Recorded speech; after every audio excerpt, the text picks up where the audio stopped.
going on today, of course, we could continue to talk about me and my questioning sex. Or we could talk about 6 things to know about Christie. I'm going to let the listeners vote. Call in now, 1-800. Of course, we continue to talk about my deranged, depraved sex, yes. or Christie. Which would it be? Sex is only the tip of the iceberg. Well, that's very true, Louis, but it could also be, important. I think it should be short and sweet. Well, I think Christie is kind of short and sweet. Yeah. I don't know. Well, I guess until I know anything further, yes. I'm just going to have to go ahead with this horrible effing story. Not getting any love from the live Spreaker chat room there, so I've got nothing to guide me, and Coke cans could be sexy too. Well, Christie is set to join the crowded GOP presidential race on Tuesday. Here are 6 things to know about that, yes, New Jersey, not New York governor. Yes. Well, the early years. His start in politics came as a volunteer in the 1977 New Jersey governor's race. Christie, at age 14, got his mother to drive him to then state legislator Tom Keene's house so he could knock on the candidate's door and offer his services. Keene, of course, lost that race thanks to Christie. But he did go on to serve 2 terms as governor and years as Christie's mentor. The watchdog days as U.S. Attorney for New Jersey from 2002 to 2008, Christie aggressively went after corruption among elected officials. He prosecuted more than 130 cases and lost none of them. He was named to the federal post after serving as a fundraiser for the 2000 presidential campaign of George W. Bush, whose nickname for Christie was, I'm not making this up, Big Boy. Yes, that's right. You heard it here first. HTLA Radio 1 bringing you the real news, not like that tweet shit. Yes. That's right. George W. Bush gave Christie the nickname Big Boy. Oh, Deb says, more of my depraved, confused sex, less Christie. Well, putting down the roots, he doesn't live in the elegant governor's mansion called Drumthwacket, but commutes to the Trenton State House from his home in northern New Jersey. When elected in 2009, Christie opted to stay put so his 4 children would not have to change schools. What a bitch. Well, one legislative issue in New Jersey may have been a sign of Christie's presidential intentions. In November, Christie vetoed a bill pushed by animal rights activists that would have outlawed the use of crates to confine pregnant hogs. New Jersey has about 8,000 hogs. Iowa, seen from the first presidential primary contest, has 20 million.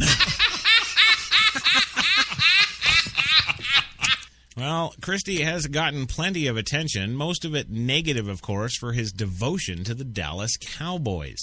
His own sports career was on the baseball diamond, the catcher on the Livingston, New Jersey Little League team, and captain of his high school team. Christie was made member of the Little League Hall of Excellence in 2013. Wow, really? He must have been so proud. That's just great. It's just life, and I love doing it. I love doing these kind of stories anyway. Well, you know what, Louis? Why don't you start your own show and you do this crap, because I hate it. Yes, lame news with Louis. Yes. Well, Christie is also known for not pulling any punches at town hall meetings. His, at times, combative style has sparked controversy. For instance, in 2012, Christie called a Rutgers law student who was also a former Navy SEAL an idiot. Oops. Yes, the brainiac seems to be embracing his no-nonsense persona as he launches his White House bid. You know, that's the kind of guy I want in the White House, one that mouths off Navy SEALs. And, of course, lives to tell about it. Because if I was that Navy SEAL, he'd be dead. Yeah, a campaign video released ahead of his announcement is titled, Telling It Like It Is. Telling It Like It Is. Well, geez, that reminds me of... Oh, fill up my mouth with farts. Hi, I'm Gil Fulbright. The people who run my campaign, they've made this commercial, and I'm in it. This campaign, it's not about me. It's about crafting a version of me that'll appeal to you. A version that visits random work sites with paid actors pointing at things. A version of me that doesn't find old people loathsome or pointless. Has a conventionally attractive yet curiously still family. Listening to my constituents, legislating, these are things I don't do. What I do is spend about 70% of my time raising funds for re-election. Yeah. I'd do anything to stay in office. My name's Gil Fulbright, but hell, I'll change my name to Phil Goldbright or Bill Fulbright. Same thing. Fill up my mouth with farts. These are the things that are important to me. And these are the fine people that finance my campaign. Now, in order to do these things, I have to stay in office. And to stay in office, I have to keep these guys happy. Now, if any of these things make these guys unhappy, well, my hands are tied. Yeah. So come November, the choice is clear. Oh, yeah. You want another spineless mouthpiece for special interest and lobbyists? Or a spineless mouthpiece for special interest and lobbyists? I'm Philip a Mouth with Farts, and I approve this message. Yes, look for more of the same from Governor Christie. Anyway, if you want to waste more of your time after this show, yes, you can always go to youtube.com and put in a search, Telling It Like It Is. There you go. Because I certainly am not playing the damn thing on this show. Yeah. No. Well, moving into our Texas segments now, and of course I've screwed up because I'm going a little long today. Yes. I've screwed up. We do have to go to Brock Favors, of course, with the HTLA traffic up there in Chopper 1. So let's get that stupid shit out of the way so I can get onto the stories that matter to you. Yes. Take it away, Brock. Are you there? Are you... Hello, everybody out there. This is Brock Favors with Traffic on the Ones. Chad Armstrong is out sick today, so I am filling in for my usual land reports, and I'm up here in the chopper, but I got to tell you guys, I am loving the view. Oh, my God! Oh, no, stop! Oh! Whew. All right. Well, we are over the 10, and it's massively clogged down there like a pint of maple syrup on a cool November morning. And we do, oh, goddamn, we're gonna die in this mother. Oh, my God! Woo!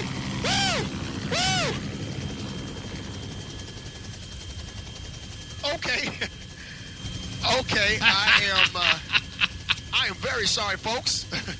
It's a little bit of a bumpy ride up here. We are now approaching the 405, where the left lane is blocked by a mattress. So somebody is going to be doing a little return to IKEA later today. You know what I'm saying? Oh, no, please! Oh, goddamn! Oh, get me out this motherfucking death machine right now! Oh, no, black people ain't meant to be in the sky! We ain't meant to be in the sky, man!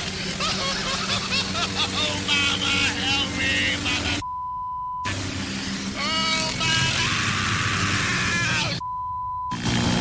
With a 405 is up right now, ain't nobody going down this. Yeah. I'm sorry. I'm very sorry, folks. I'm very sorry, but I'm losing my up here. Actually, you have every right to. We're about to crash. Oh, kill me!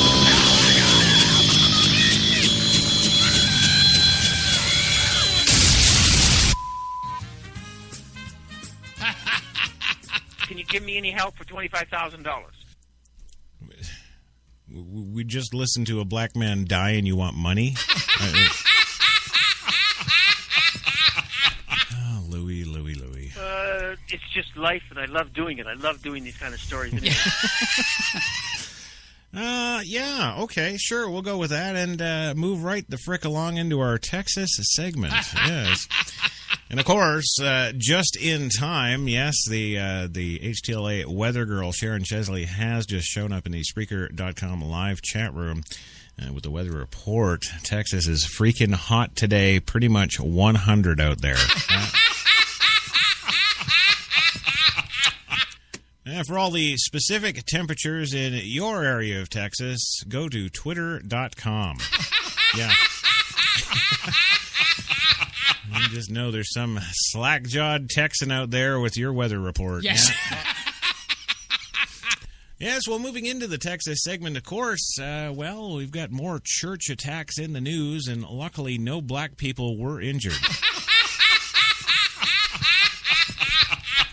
That's right.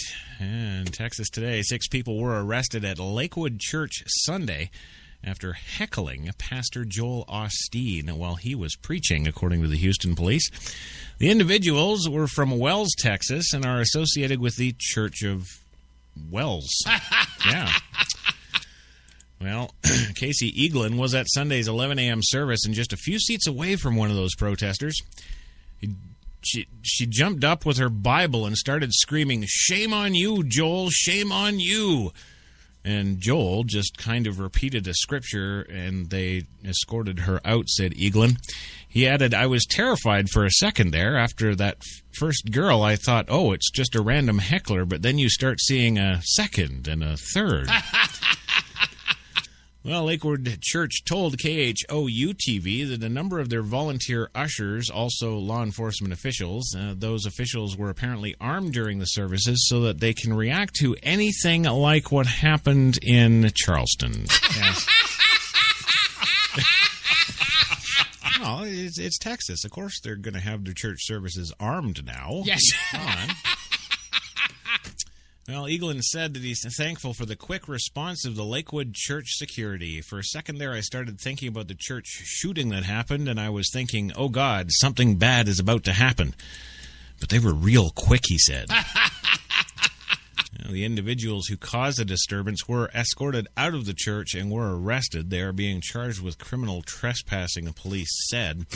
None except one of the protesters involved in this, his names have been released. The only one who has is, of course, the first woman there who jumped up with her Bible, Sharon Chesley. I think she'll probably be appealing that. Yes. Well, moving on, got some. Well, it's Texas news technically, but it's pissing off the gays. Yes, it is. Texas Attorney General says judges can, underscore the word can, Yes. deny same-sex marriage licenses in Texas. That's right. You heard it here first. HTLA, your number one source for news, aside from Twitter. Yes. Shortly after the U.S. Supreme Court, of course, legalized same-sex marriage across the country, politicians from both sides of the aisle began weighing in on the decision, and none of it good. In fact, the 2016 presidential candidates pretty much all against it. Yes. And they have to go out there and earn votes. So, if they don't give a shit and they're saying they're against it, yeah, something. Well, Texas Attorney General Ken Paxton issued a statement today saying that state workers, of course, can refuse to issue same-sex marriage licenses if doing so is contrary to his or her personal religious beliefs. Oh, that is just sweet ass. Yes. Well, now that the gays will have to tear down the RFRA again because now it actually is against them. Well, judges and other state workers may claim that the government cannot force them to conduct same-sex wedding ceremonies over their religious objections, Paxton said in a statement. Workers who choose to deny licenses to same-sex couples may face litigation and fines, but there are always lawyers willing to defend them, according to Paxton. Yeah. You don't worry about that, boy. You just say no, and we'll take care of you. Yes, he went on saying, numerous lawyers stand ready to assist anyone in our employ in this fine state defending their religious beliefs, in many cases on a pro bono basis. I will do everything I can from this office to be a public voice for those standing in defense of their rights, Paxton said. Yeehaw! Well, Paxton's opinion comes just 2 days after Texas Governor Greg Abbott released a similar statement expressing disapproval of the Supreme Court's decision. Quote, no Texan is required by the Supreme Court's decision to act contrary to his or her religious beliefs regarding marriage. Suck that.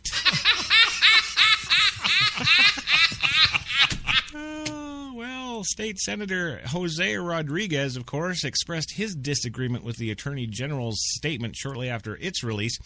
The Attorney General has crossed the line in advising local public officials who are not his clients that they're not bound by the U.S. Constitution, Rodriguez said, because as the justices of the Supreme Court not in favor of this decision have so clearly pointed out, this has nothing to do with the Constitution. He has erred grievously in giving them unsolicited advice that may subject them to liability in both their individual and official capacities and could result in their removal from office or failure to uphold the law, he said. See that? They're going to, yes. They're actually going to start firing you now if it's against your religious belief. Isn't that nice? Well, no, they're not going to start firing you. Yes. No, that mystical, magical public opinion of gay pride and rights is going to get you fired.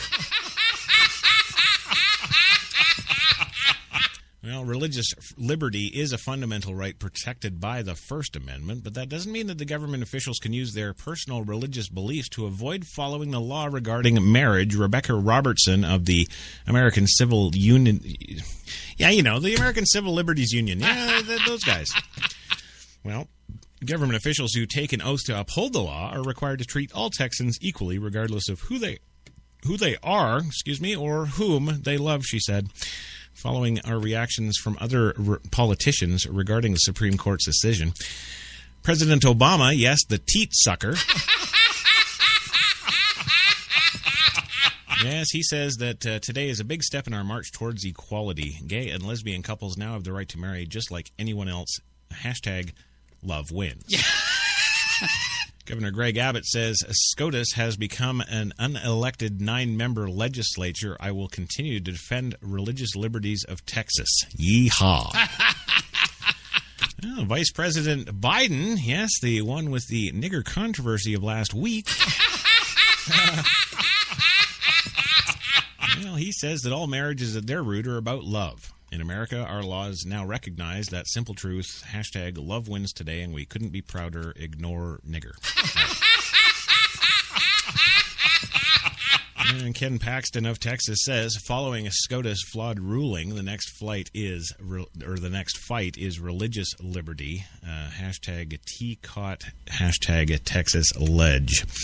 Speaker John Boehner, who's I guess he's got a real boner now. Says the statement on the Supreme Court decision on marriage is here, and then there's a weird J9ROYF link thing. Yes. And I'm not going to afford the energy to press that and read his statement because I don't care. Oh, and here's a name from the past we haven't heard in a while, Nancy Pelosi.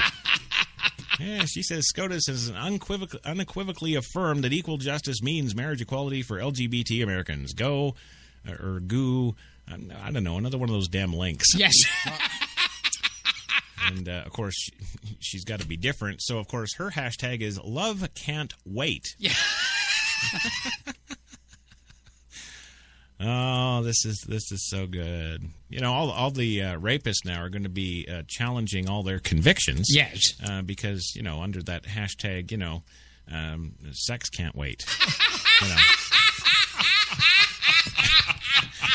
Well, going from all this little tiny stuff in Texas now, moving up skyward, yes, up ever higher into the heavens, into indeed the heart of the universe itself.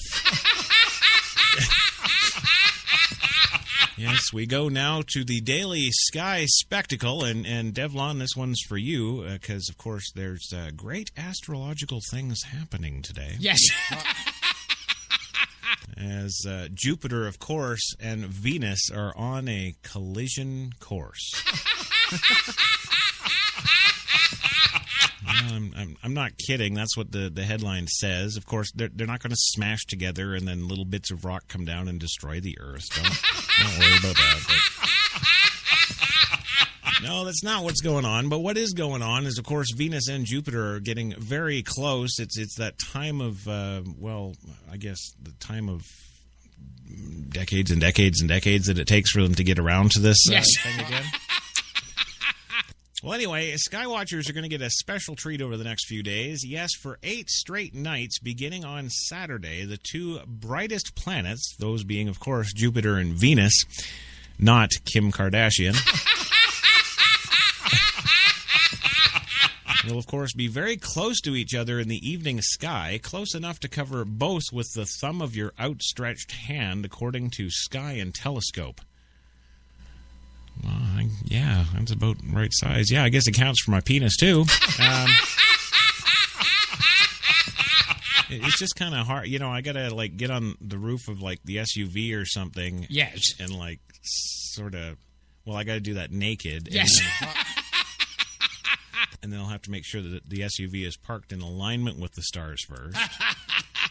And then hold my little mushroom up there and block it out. I don't even know what the hell I'm doing anymore. Yes. Well, the planets will be visible at twilight in the western sky, weather permitting. Tuesday will be the best view, of course, as the 2 planets will appear so close together that they'll look like a tight, brilliant double star in the evening sky. Ooh, it gets me excited. Tight, bright evening stars. Conjunctions, of course, are rare events, and there are 2 or more objects appear extremely close together in the night sky, NASA says. While they may appear to be bumping into one another, they're actually very far apart, of course, CBS reports. Venus is 56 million miles from Earth. Jupiter is 10 times farther at just over 550 million miles. Also, the planet Venus is the 2nd planet in the solar system, while Jupiter is the 5th planet from the Sun. The conjunction at Tuesday is the best one we will have in the evening for quite some time, rivaled by the one back in March 1st of 2020. Rivaled only by the... What do you mean back in March 1st, 2023? I'm just asking the question, did I sleep unusually long last night? Yes. Is it... really? Is it June 2023? I don't know. Well, anyway, March 2023, March 1st, is not quite as close as Pat Harrington, the astronomer at Rice University, in an interview with, of course, the Houston Chronicle. The 2 planets will be so close together that you'll be able to cover both with the tip of your penis. Yeah. According to Sky and Telescope magazine, Sky and Telescope also points out that the current string of Venus-Jupiter conjunctions closely resembles a similar series between the years 3 and 2 BC. Wow, that magazine's been around a long time. Well, it has been suggested that their point of appearance might have been what was come to known as the Star of Bethlehem. Jesus Christ. All these damn years, I always thought it was Venus. Yes. Now it's this conjunction between 2 and 3 BC. Oh, wait a minute. If the stars were the conjunction that happened the last time between 2 and 3 BC, well, BC last time I looked was before Christ. Okay, so if we're following along the little stories, yes, and if we're looking at the We Three Kings from Orient Are, yes, going across the desert following the star, they're 2 to 3 years early. they get fucking crazy because all of a sudden nobody loves them. I'm not going to sing it again. Not going to sing it again. Well, finally today, our final story of the show, and of course of this horrid Monday. Yes. We have a story that, well, I don't know. This one kind of struck me as inspirational, kind of like, wow, there's goddamn hope for us yet. We're not all going to die, you know. Yeah, so let's move on with the headline, of course. Man forgets his glasses, but then goes out and buys a winning lottery ticket with no glasses. Yes. Right? Well, some call it dumb luck. Others call it, well, really stupid, like me. Well, when Bob Sabo of Easton, Connecticut, didn't want to wait in line to buy a lottery ticket at the Super Stop and Shop supermarket in nearby Fairfield, he decided to do something he never did before: buy a ticket from a lottery vending machine.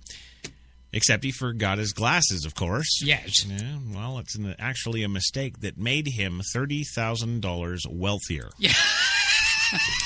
Sabo says he meant to buy two $20 tickets, but says he didn't have his glasses on and instead bought one $30 ticket.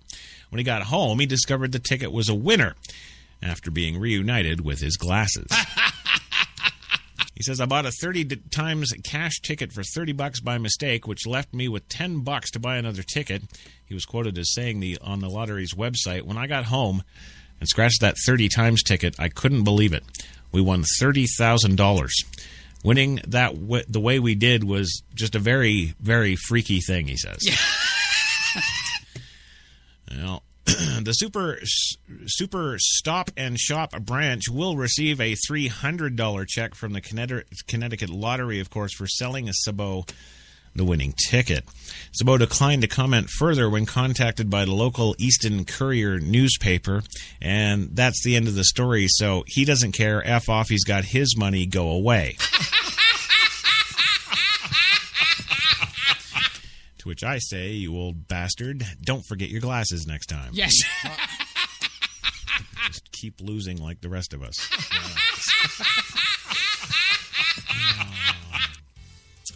Well, hey, that is the end of the show for today. I want to thank the one, the only Louis Lawless for being completely suffering from dementia today.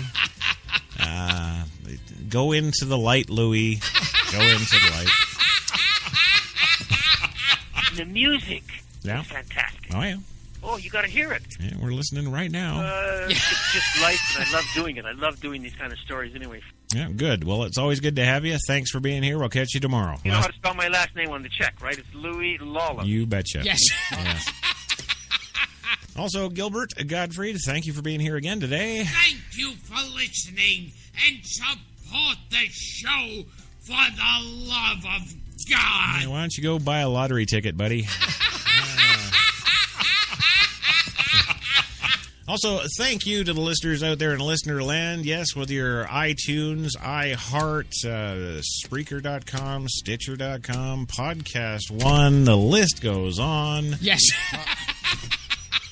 Nothing but fun. You're out there. We're in here. Have yourselves a great day. We will catch you tomorrow for the Tuesday Espresso, 3 p.m. Eastern. Be there, be square. NewYorksBestTalk.com, new website. Go check it out so that I can stop saying this damned website name. Have yourself a great day, guys. Catch you tomorrow.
gonna... Okay. You've got it locked to HTLA Radio 1, New York. Oh, somebody tell that black girl to turn down the bass. Holy crapola. What the hell she got going on there? I don't know.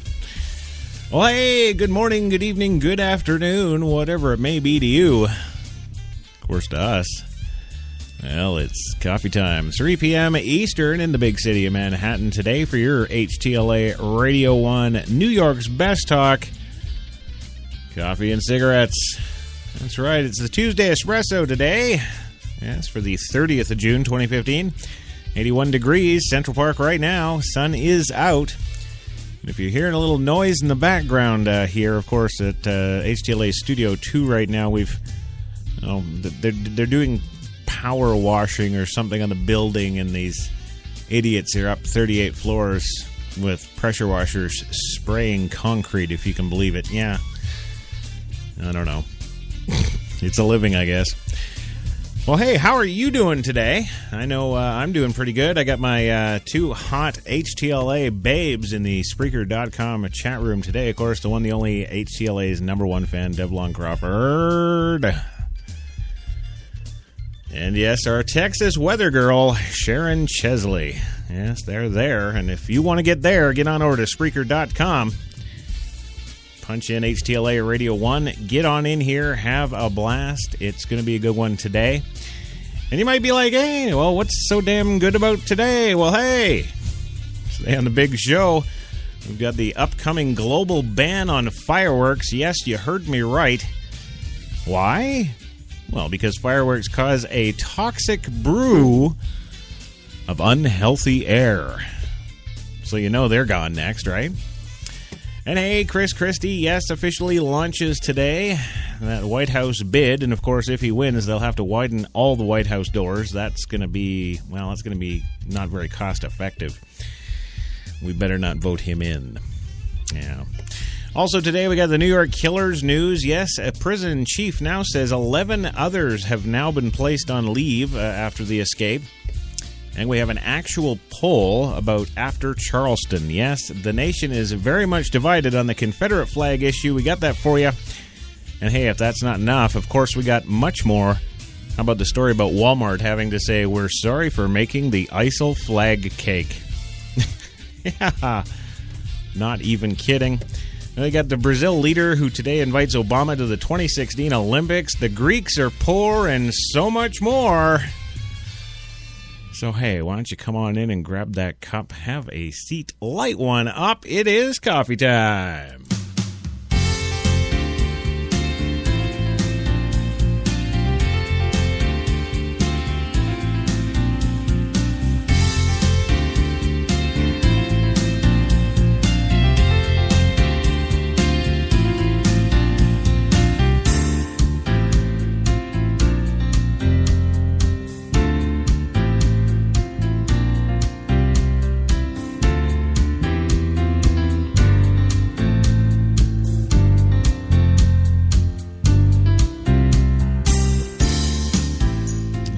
It is coffee time, and it's good to see you all here. Glad to have you on the show here, of course, as always.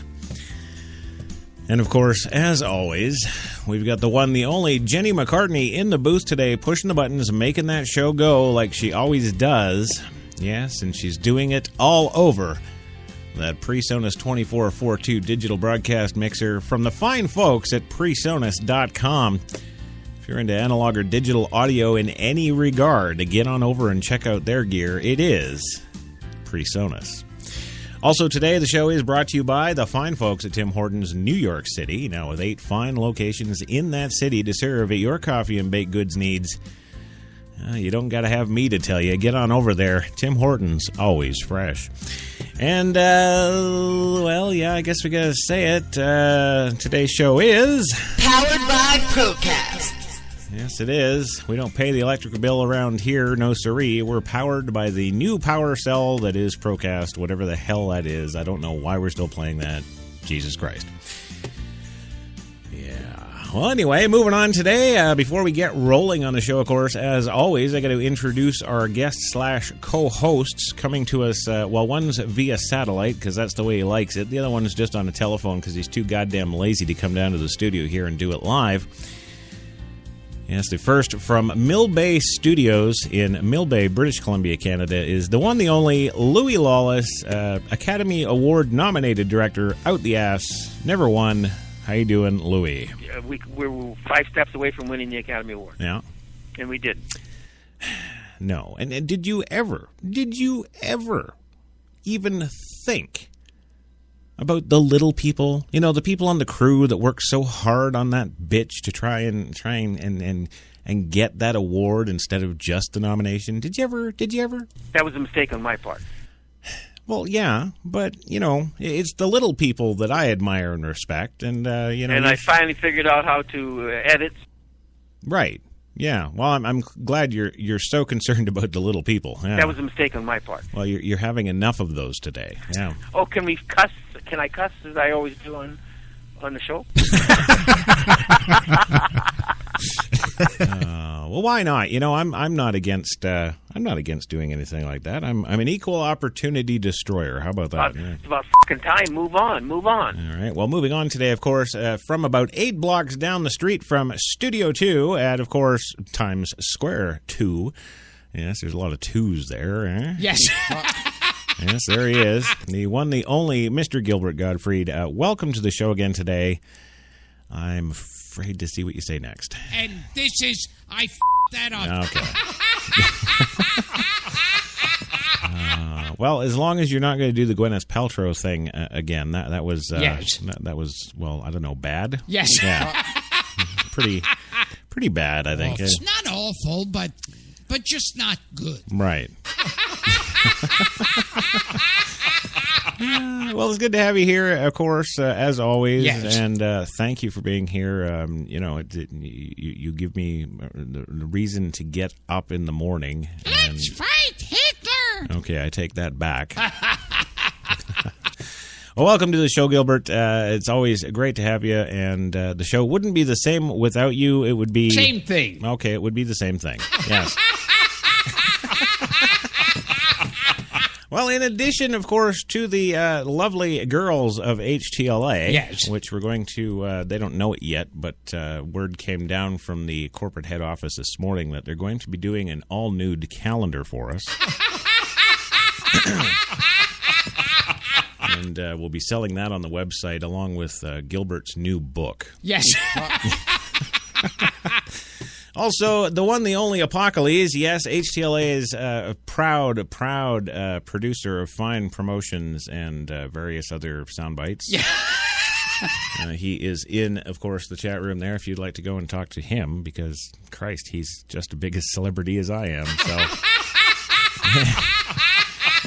you got to get on down there and say hey to Apocalypse. Bullshitters, never keep your mouth shut. Always hustling, always looking for something to do and putting things together. That's a American. Look how they took the country away from England. Well, and it's not even just England. I mean, Christ, look at China now. You know.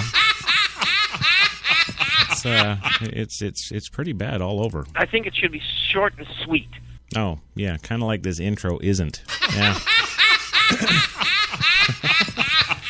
Well, anyway, be sure to whip on by to NewYorksBestTalk.com. Yes. And I think, actually, I don't have the actual schedule with me, but yes. They're doing the shooting this coming weekend. And you'll be able to pick up the calendar, I believe, on, is it August 1st? Yeah.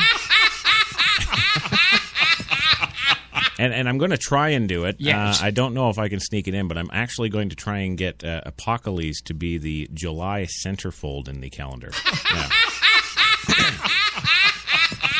Well, you know, because we've got to, you know, also not just appeal to our traditional markets. Yes. We have to, of course, appeal to the homosexuals. Yes. You know, so I think Apocalypse would be a nice centerfold there. Just, I don't know, I guess, what would the best position be? Would you bend over with his asshole gaping? Is that how we do that? You power. That's why power is corrupt, and it is. We see it every day. Oh, yeah. We see it in every job. It's the same thing. You give me any kind of creative direction on this calendar, you're going to wish you didn't. Yeah. That was a mistake on my part. Well, okay. I appreciate you trying to take the blame. Well, anyway, after all that joy, welcome to the show. Yes. There we go. And if you think that's the highlight of this show, you're probably quite right. Well, moving on today, of course, we've got to get to the stories because we got a few. Yes. A new study out today, and this is going to result in global bans, somewhat like smoking, secondhand smoke is going to kill us all. Yes. Well, I don't know what I guess, well, it just makes me wonder what the hell we're going to do for 4th of July now, because, of course, we're talking about the global ban of fireworks. Yes. So we're going to have to come up with something else to do on the 4th of July. In fact, I'm betting that this year will be the last year for them. That idiot who blew his head off. And then, and of course, we've got countless injuries every year. Yes. People just can't handle the power. They just can't.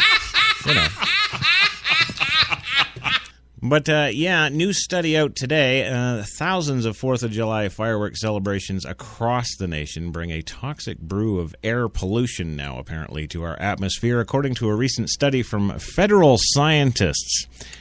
Yeah, that they don't actually have names. They're just federal scientists. Yeah. Well, the exploding fireworks unleash tiny particles about 1/30th the diameter of a typical human hair.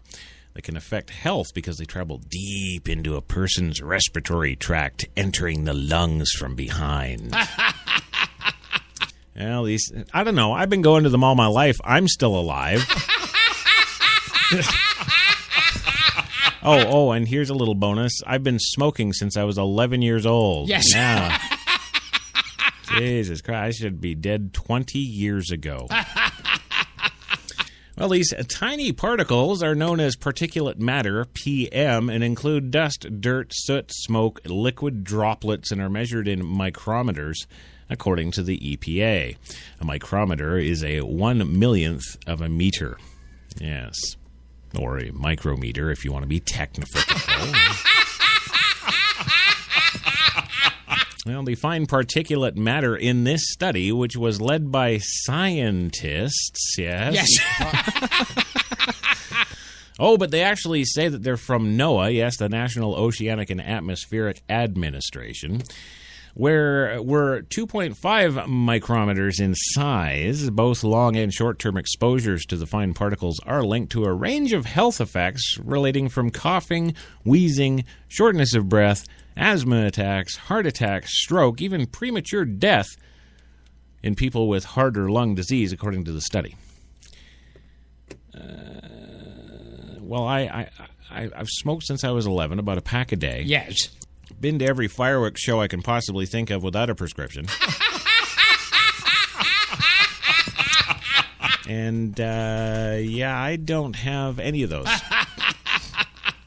Well, on average, the air is at its worst from 9 p.m. to 10 p.m. on the holiday, the study found. But levels drop back down by noon on July 5th. So what the hell's the big deal? Well, the results will help improve air quality predictions, which currently don't account for fireworks as a source of air pollution. Well, when you consider all the other crap that Monsanto is putting into the atmosphere, do the fireworks really rate on the scale? Yes. I don't see how they even rate, but okay. A NOAA scientist by the name of Deanne Seidel, a study lead author, says that the study is also another wake-up call for those who may be particularly sensitive to the effects of fine particulate matter, she said. Oh. Deanne. Oh, okay. It's a woman. I thought Deanne. I thought it was like some Spanish Dawn or something. Well, the study appeared in the journal Atmospheric Environment just to give it credibility and scare the crap out of all of us. There you go. So that's the top story today. When you go to the fireworks on the 4th, do not breathe. Yes. Or you may end up like Christie. Yeah, and he's coming up here right next. He called me, and he called me. He kept calling me, and I wouldn't answer the phone. Well, good. Don't. He's a fat pig. I would not take that phone call. Yes. Well, don't say it like you would. Yes. Yes, it is official today. As we reported last week and yesterday, Christie officially launches his White House bid today, appearing before several thousand with his, fat wife and fat kids. All wearing fat little dresses. Yes. Yeah. Well, of course, he's not actually kind of set that far apart because, of course, about 92% of all the New Jerseyans are fat and little. Yeah. Livingston, New Jersey, returning to the gymnasium of his former high school, New Jersey Governor Christie this morning officially kicked off a presidential campaign 6 years in the making. Gee, if it took him 6 years to set up this campaign kickoff, how the hell is he going to run the country? Well, skeptics are saying it's 3 years too late. Yes. Well, Christie now lives in Mendham, but he was joined at Livingston High School by family, childhood friends, longtime supporters for the announcement, which leaned heavily on his family background, mafia, and community he grew up in. Two people spoke before Christie took the stage, a friend of his mother's and a former Christie classmate, both from Livingston, and both absolutely unknown. One of the reporters that was covering Iowa, however, recognized one of the unknowns as being an opening speaker for, you guessed it, Hillary Clinton. Well, he says, I've spent the last 13 years of my life as U.S. Attorney and Governor of this state, fighting for fairness and justice and opportunity for the people of the state of New Jersey, he said. That fight has not made me more weary, it's made me stronger, and I'm now ready to fight for people of the United States of America, the fat man said. Yes, there he is. That focus on biography, personality, well, it's reflected in the slogan for his campaign, which, of course, is, as reported yesterday, of course, yes, what else would it be? No, not fill up my mouth with farts. Although it should be. He's totally a candidate for that. Yes. No, his campaign is telling it like it is. You see, and that's why I'm actually not worried at all about being sued by his campaign office. Yes. About, his fat little family and stuff. Because, of course, my defense in court is going to be, hey, I'm just telling it like it is. There you go. Well, that focus on that telling it like it is, his campaign frames that as a willingness to address big issues without pandering and points to proposals and speeches. He has made, of course, on Social Security, Medicare, foreign policy, education, and the economy. It's counting on that to distinguish him in a crowded Republican field that could reach 16 candidates. Quote, I mean what I say, and I say what I mean, and that's what America needs right now, Christie said, as well as every other candidate since the beginning of time. Christie held a conference call with donors, friends, and out-of-state supporters today. This morning, actually, before his official launch, the Associated Press reports. Christie said, going back to where you were when you were 15, 16, or 17, and to be able to stand in front of that group of people and offer your big fat self to the... Offer your big fat self to the presidency is really, really amazing moment, he says. Yeah. Well, on the eve of his announcement, of course, the governor's office announced a series of actions that would be looked upon favorably, I should say, not looked upon favorably. Looked upon favorably by core national constituencies for Republicans. Yes, and there he is with his really crappy orange and yellow striped tie. And that's the thing. Like, most candidates, if they're Democrat, they wear the blue. Yes. If they're Republican, they wear the red, with the white shirt and the blue suits, right? Yes. Yeah. This guy, I don't know. I guess we're just lucky that he can't get a tie that's actually in cheetah print. I swear, cheetah print is the state's color. Yes. Yeah. Well, moving on today, we do have to get to some other things. Oh, man, I'm really lost. Of course, we have to get to some other things, you dickweed. We have a whole show of stories. Yes. It's Jenny's tits. It's,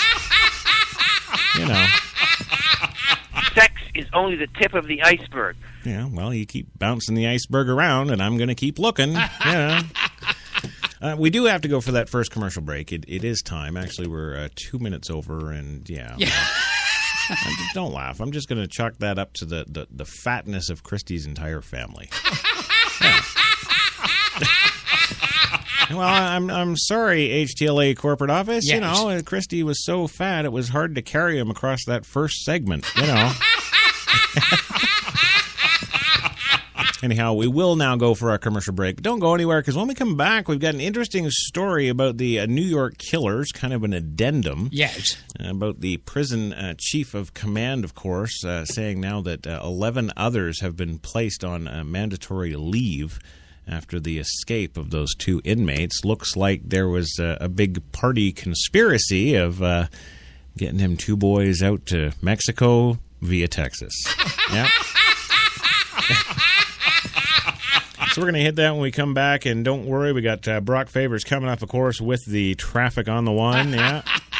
So don't go anywhere. We'll be back in 2. We're New York's best talk radio, HTLA Radio 1.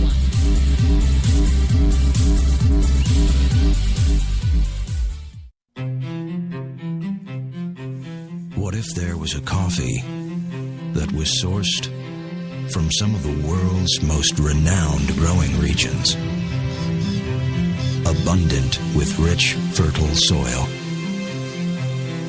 What if this coffee was picked at the perfect moment, then packed meticulously and shipped carefully to be roasted under the watchful eye of coffee masters? What if it was expertly blended, ground, and sealed, ensuring maximum flavor and freshness, then brewed in small batches and always served fresh within 20 minutes, just the way you like it? Now, what if this coffee just happened to be the coffee you already know and love? Tim Hortons. Always fresh. Always great tasting coffee. Automatic freshness, softness, and static control has never been easier with the Bounce Dryer Bar. I just stick it to the inside of my dryer, and I never have to remember. Oh, Spice Body Spray makes you smell like power! It's so powerful it sells itself in other people's commercials. You smell like outdoor freshness. You smell like power. Yeah, I do. Power! Power! I stood outside assessing the situation. I knew it could be rough in there, but how rough, there was no way to know for sure. Hey, guys. Daddy, it's pink! But hey, a new house, it's a blank canvas, and we got a great one, thanks to a really low mortgage rate from Navy Federal Credit Union. Pink? So she's a princess. You got a problem with that? Hoorah! Hoorah! 4 million members, 4 million stories. Navy Federal Credit Union. Hi, I'm Mike, founder of DollarShaveClub.com. What is DollarShaveClub.com? Well, for $1 a month, we send high-quality razors right to your door. Yeah, $1. Are the blades any good? No. Our blades are f***ing great. Each razor has stainless steel blades, an aloe vera lubricating strip, and a pivot head. It's so gentle a toddler could use it. And do you like spending $20 a month on brand name razors? 19 go to Roger Federer. I'm good at tennis. And do you think your razor needs a vibrating handle, a flashlight, a back scratcher, and 10 blades? Your handsome-ass grandfather had 1 blade and polio. Looking good, pop-up! Stop paying for shave tech you don't need. And stop forgetting to buy your blades every month. Alejandro and I are going to ship them right to you.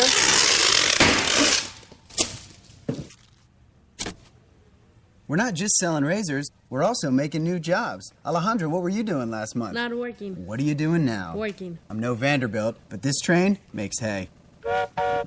So stop forgetting to buy your blades every month and start deciding where you're going to stack all those dollar bills I'm saving you. We are DollarShaveClub.com, and the party is on.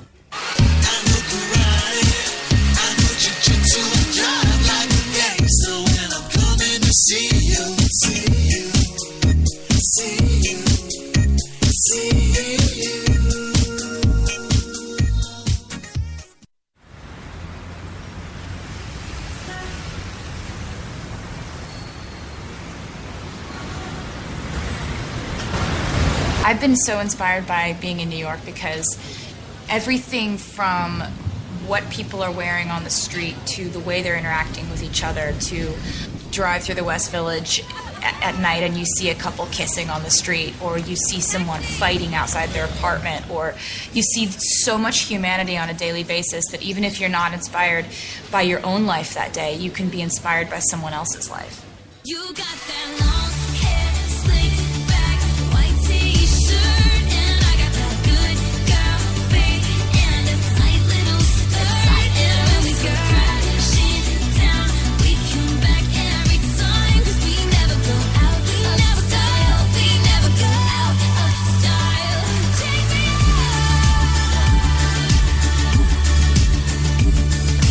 out. There's only one place to get more Taylor. You've got it locked to HTLA Radio 1, New York. We hugged in the elevator, and I still have an erection. Yeah, well, you've also got a tight little butthole, too. Yeah.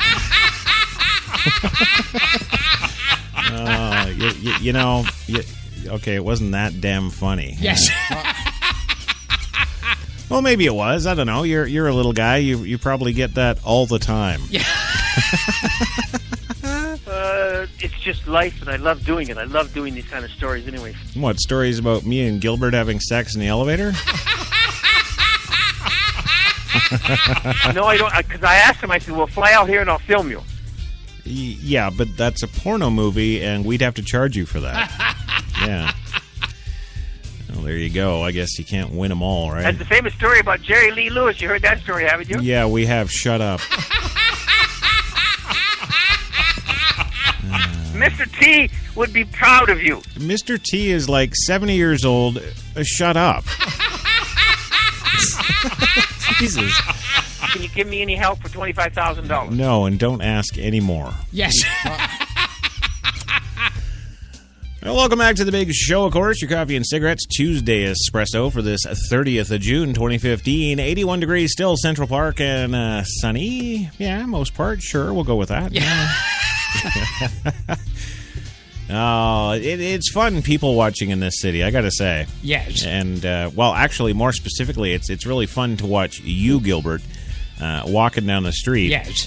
Because it's funny, you'll go up to a little storefront or something, you know, something you're interested in. You're looking at the window, you're looking at stuff you want to buy, you're thinking about it. Sometimes you go in. Yes. And you always come out with nothing because they want too damn much money. I admire that. Of course, I was looking on online there. Yes. I think what it is, networth.com. Yes. Yeah. You can actually go and look up famous people's net worth, and yours is like $6 million. Yes. Yeah. $6 million, and you won't even buy that $20 little thing in that little sideshow. Like, what's wrong with you? I guess it's that Jewish religious thing. Yes. Yeah. Oy vey, we can't buy anything on Tuesday because it's Tuesday. And, of course, you've got that thing on Wednesday there. Oh, if we can't buy that, it's Hachla Megabagels. Yes. Yes. Yes. Oh, yes, it's Hachla Megabagels. Well, let's go down and we'll just come back to the store on Thursday. Oh, no way, we can't do that. You can't do that.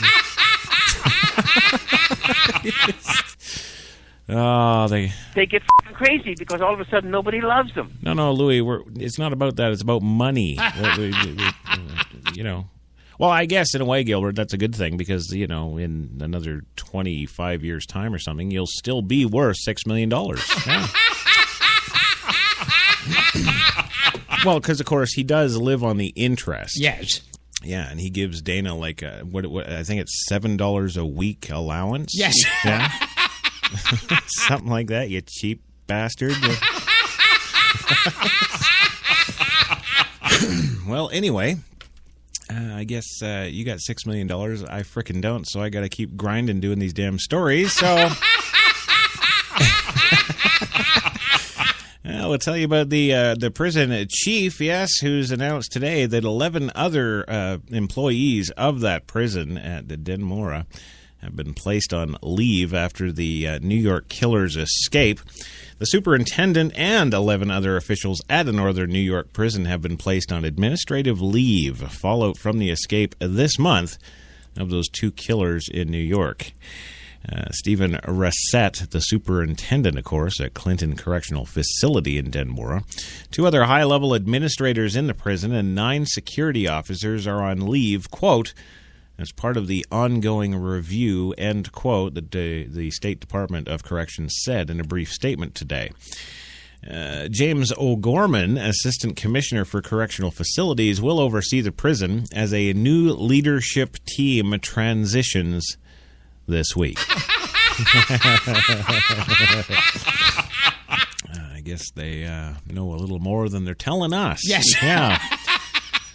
Well, Teresa Miller, at University at Buffalo law professor and producer of the prison documentary 4 Myths About Attica, and no, the butt sex wasn't a myth. Well, she told us today it would be very unusual for a prison warden to keep his job after killers escape. She noted that at Clinton, 2 prison workers faced charges for aiding the men and several others for looking on during the gangbang sex in the laundry room. Attention should also be paid to the relationships between the prisoners and the staff that give rise to the collusion, said Miller, who has spent a decade studying maximum security prisons across New York. You want a positive enough relationship with staff so you don't have outright hostility and instances of violence against prisoners, but not so positive that it crosses the line of professionalism into helping them escape and giving them sex. Well, the June 6th escape of Richard Matt, 49, and David Sweat, 35, sparked a massive manhunt that drew up to 1,500 law enforcement officials to the rugged rural terrain of northern New York. I think they've used that particular paragraph now in the stories every single day since it happened. Well, Matt, of course, was shot and killed by a U.S. Border Patrol officer on Friday. Sweat was shot and captured Sunday by a state trooper near Constable,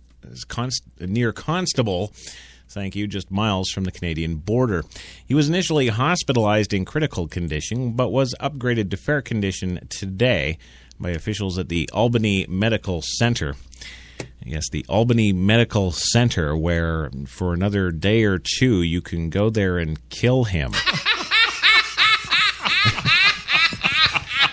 I know I keep mentioning that. It's just for, you know, the lady who worked in the laundry's husband. Yes. Yeah. Well, more than 2 weeks ago, Governor Andrew Cuomo ordered the state's Inspector General to conduct a broad investigation into the escape. Inspector General Catherine Leahy Scott promised an expedient and comprehensive investigation close to that of Marilyn Mosby. Into, of course, all of the circumstances that led to the escape, including poring over hours of videotape from the, laundry room. Yeah. Well, Joyce Mitchell, yes, the dirty, double-penetrating whore. Yes. Yes, who worked in the prison's tailor shop, was arrested days after the escape, accused of providing the inmates with hacksaw blades, screwdriver bits that she hid in frozen ground beef. Mitchell, 51 years old, told authorities she had agreed to meet them outside the prison with a car, but she had changed her mind. Cuomo said Sweat, not Cuomo and Sweat. Yeah, the new crime team, Cuomo and Sweat. Yeah. No, Cuomo said Sweat confirmed some of Mitchell's information, telling authorities after his arrest that the duo had expected Mitchell to drive them far from the prison. Mexico was the ultimate goal via Texas. Yeah. Right. Cuomo said that Sweat claimed Mitchell is being held pending trial. Prison guard Gene Palmer, 53 years old, is also facing charges of doing favors for Matt and Sweat that aided their flight in exchange for artwork and information on other inmates. Hey, do you want to go down and check L31 and see if that black man there likes me? Oh, you did? Oh, he does? Yes. Oh, okay. Well, can you slip him this note? Well, Palmer, who has denied any knowledge of the escape plan, appeared in court yesterday and remains free on bond. Palmer faces a maximum sentence of 2 to 7 years if convicted of felony promoting prison contraband and up to 4 years for felony tampering with evidence. Could be a good little run hanging out with Leon from L31. Yeah. Well, this is the prison they were threatening the other inmates in the rest of the system with, he told the Capitol Press Room in Albany. If you didn't behave, you go to Denmora.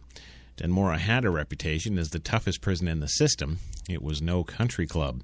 The bottom line, Miller said, is that the prison will default to a higher level of security to ensure the safety of people outside its walls. She rejects, of course, some ideas such as implanting chips in inmates.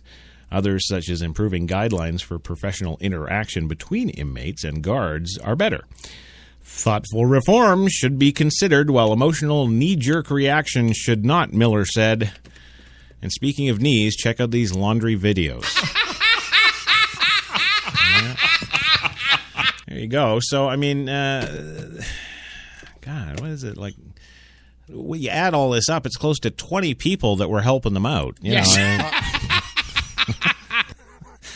with a team like that, they should go into politics and win the election.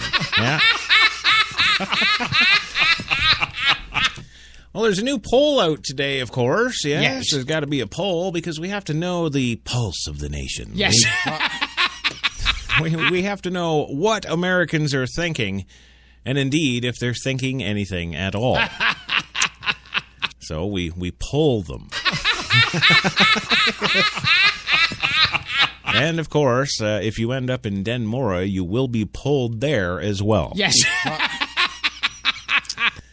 By Leon in cell L31. Yes.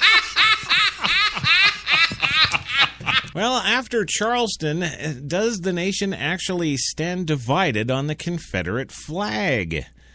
Washington today, in the wake of the church shootings in Charleston, the nation is apparently split on whether the Confederate flag is a racist symbol that should be removed from public places.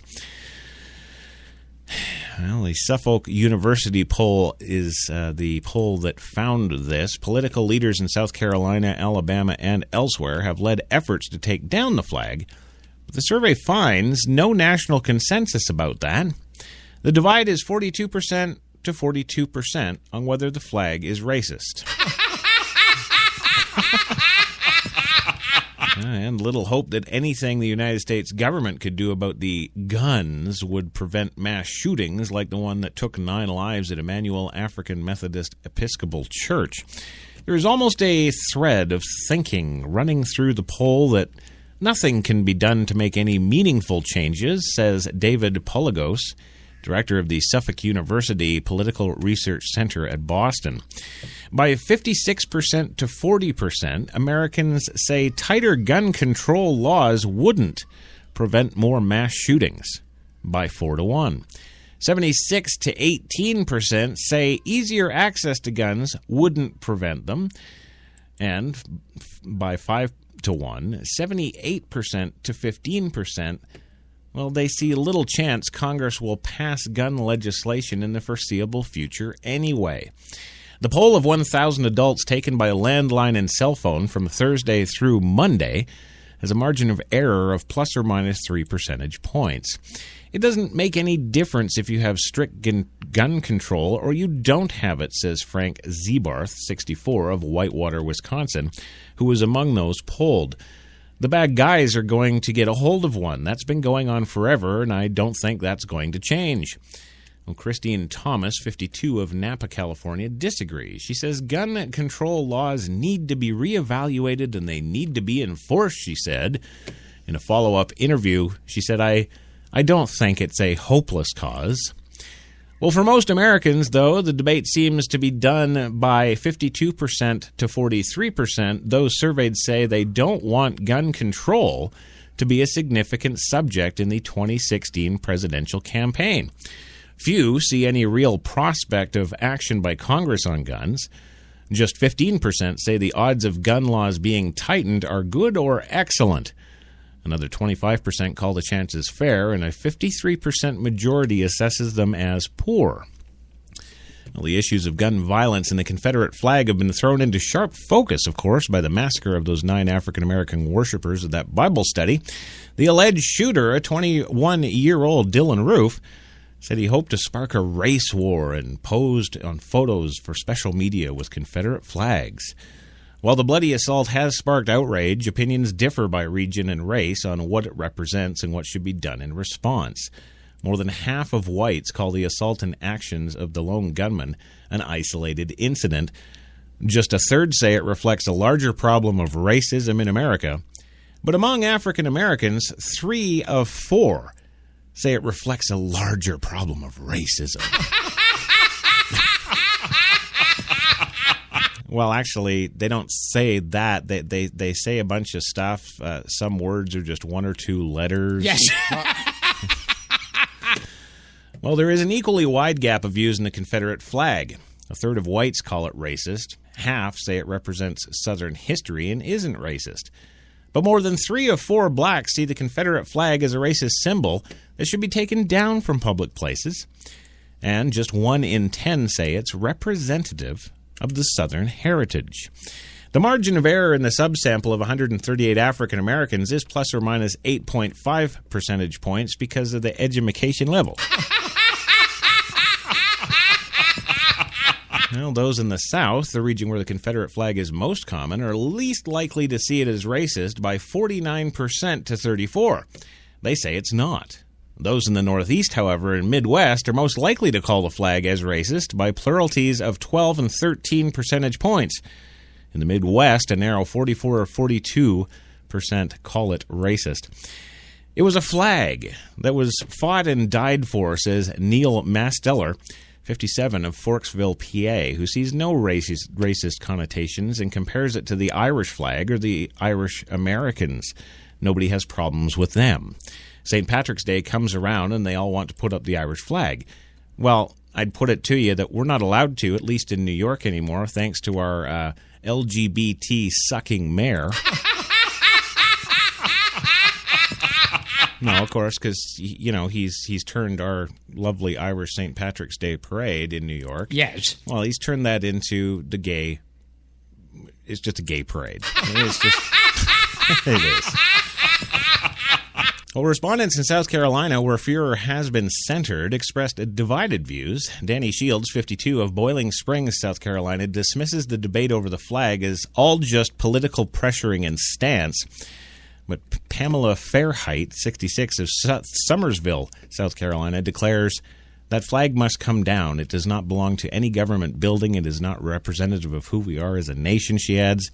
It is divisive. It is hateful. I can't wait to see it gone. Let me burn it, burn it, burn it.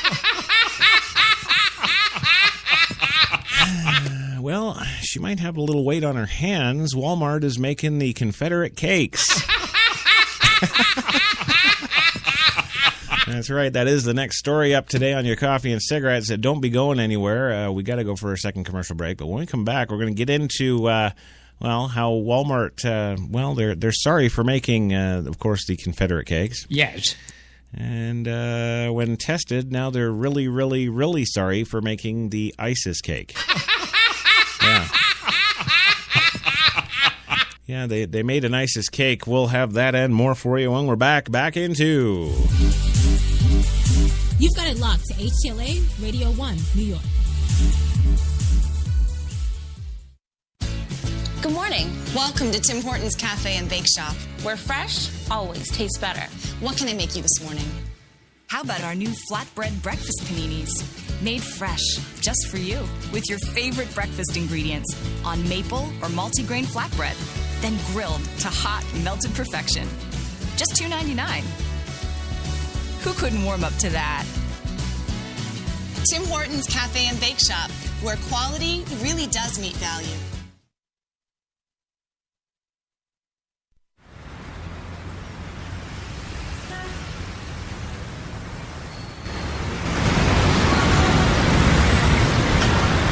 I've been so inspired by being in New York because everything from what people are wearing on the street to the way they're interacting with each other, to drive through the West Village at night and you see a couple kissing on the street, or you see someone fighting outside their apartment, or you see so much humanity on a daily basis that even if you're not inspired by your own life that day, you can be inspired by someone else's life. You got that long hair, slicked back, white t-shirt, and I got that good girl face and a tight little skirt. And when we go crashing down, we come back every time, 'cause we never go out, we never style, we never go out of style. Take me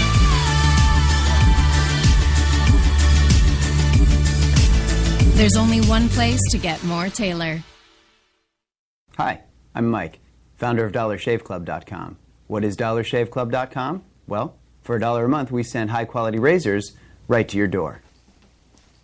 Yeah, $1. Are the blades any good? No. Our blades are f***ing great. Each razor has stainless steel blades, an aloe vera lubricating strip, and a pivot head. It's so gentle a toddler could use it.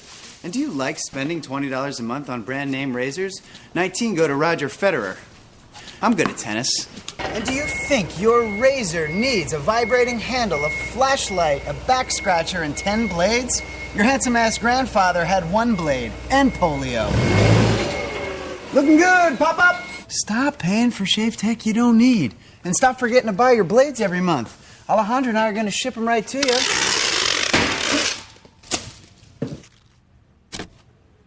We're not just selling razors, we're also making new jobs. Alejandro, what were you doing last month? Not working. What are you doing now? Working. I'm no Vanderbilt, but this train makes hay. So stop forgetting to buy your blades every month and start deciding where you're going to stack all those dollar bills I'm saving you. We are DollarShaveClub.com, and the party is on.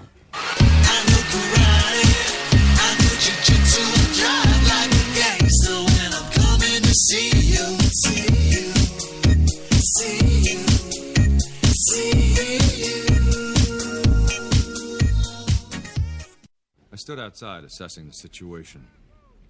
I knew it could be rough in there, but how rough, there was no way to know for sure. Hey, guys. Daddy, it's pink! But hey, a new house, it's a blank canvas, and we got a great one, thanks to a really low mortgage rate from Navy Federal Credit Union. Pink. So she's a princess. You got a problem with that? Hoorah! Hoorah! 4 million members, 4 million stories. Navy Federal Credit Union. Automatic freshness, softness, and static control has never been easier with the Bounce Dryer Bar. I just stick it to the inside of my dryer, and I never have to remember. Old Spice body spray makes you smell like power! It's so powerful it sells itself in other people's commercials. You smell like outdoor freshness. You smell like power. Yeah, I do. Power! Power!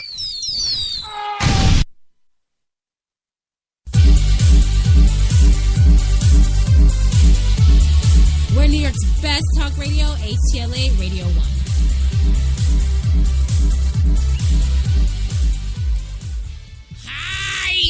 Hi, I'm Melvin Leroy with the camera and the thing and the person with the and I'm Melvin Leroy. Got it. You want to stand in front of the and I'll go action. Oh, man. I don't know. Louis, what do you think of Melvin Leroy's, directing style, I guess, there? What do you think about that? That was a mistake on my part. My film, Unrepented, did very well in Europe. Yes, back in 2009. You know, the big question, of course, I think weighing on all of our minds. Yes. Really? You think so? Yes. Yeah? Is, of course, what film are you working on now? You know, that's the... How many different families do you have? Oh, yeah, it's called How Many Different Families Do You Have? Yeah. Really? Yeah, okay. No, I don't, because I asked him, I said, well, fly out here and I'll film you. Oh, okay. So you're, I guess, doing auditions and stuff, right? It's about fucking time. Move on. Can he even hear me? I don't know if... Are you there, Louis? Hello. Yes. It's just life, and I love doing it. I love doing these kind of stories anyway. Okay. I think he had a stroke. That's The music is fantastic. Uh-huh. Oh, you got to hear it. We can hear it, I'm pretty sure. We got that down.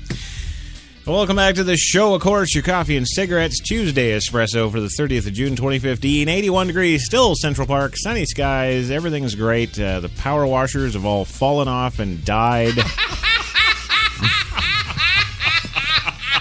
And I think the building is half-ass clean. Yes. There you go. But that's okay, because, of course, the power washers were, I believe, Muslims. Yeah. They're out there. Oh, look, Yes.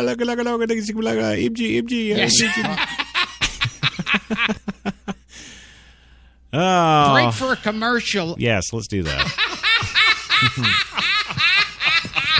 No, we can't do that. We've got the damn Walmart story. Yes. That's right, and all our listeners are waiting with bated breath, of course, to hear about Walmart. Yeah. It's a true story, man. It's like Walmart is like a subsidiary company of Monsanto.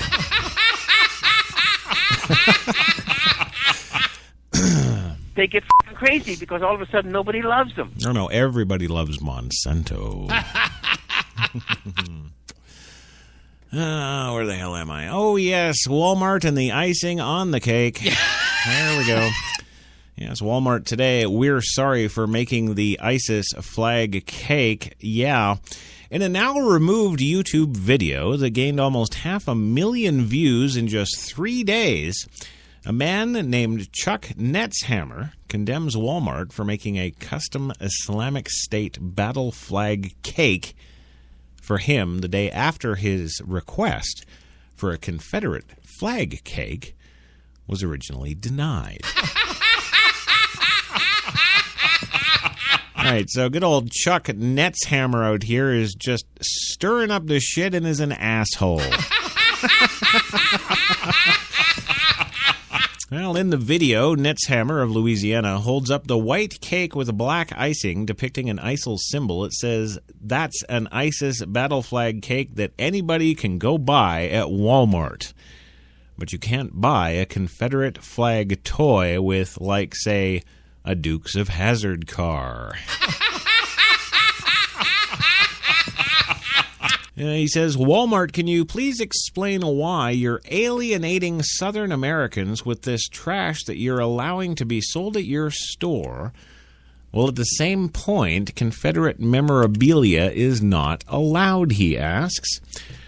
Well, Walmart said today in a statement, our talented bakery associates take pride in every ISIS flag cake. And indeed, further to that, every cake that they create for their customers. It's unfortunate that one customer thought to take advantage of an associate who did not know the flag and its meaning because we also hire ISIS Muslim employees. This, of course, comes to us from John Forrest Ailes, a spokesman for Walmart. Quote, this cake should not have been made, and we apologize for the mistake. End quote. Well, at 10:15 Eastern yesterday, the video was removed from YouTube with the statement, quote, this video has been removed as a violation of YouTube's policy against spam, scams, and commercially deceptive content. Yeah. Well, no, if Walmart's making the ISIS cake, that's absolutely truth in advertising. Last week, Walmart, along with major retailers like Amazon, eBay, and Etsy, said that they banned sales of promoting the Confederate flag for sale from their stores and their websites. The move came, well, actually, I should say the lie came.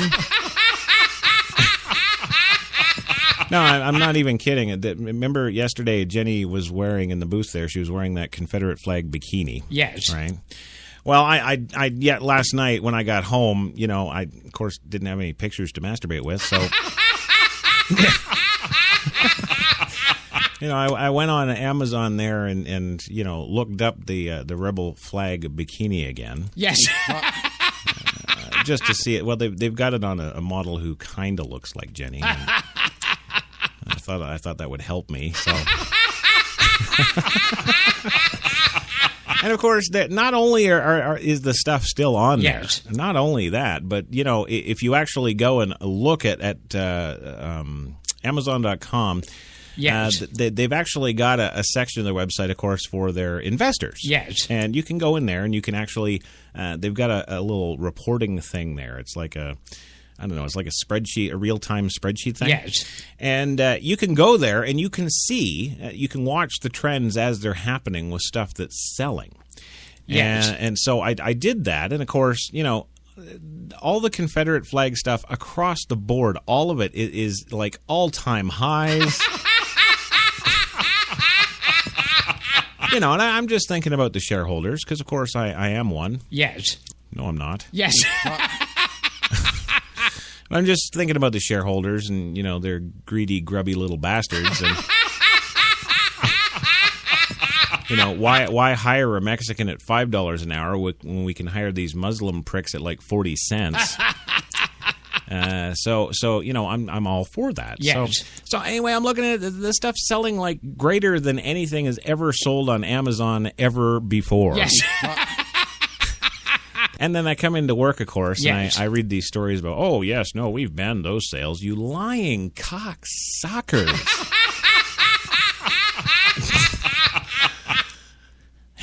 Yes, apparently the move came the same day that South Carolina Governor Nikki Haley called for the removal of the Confederate flag from the state's Capitol grounds.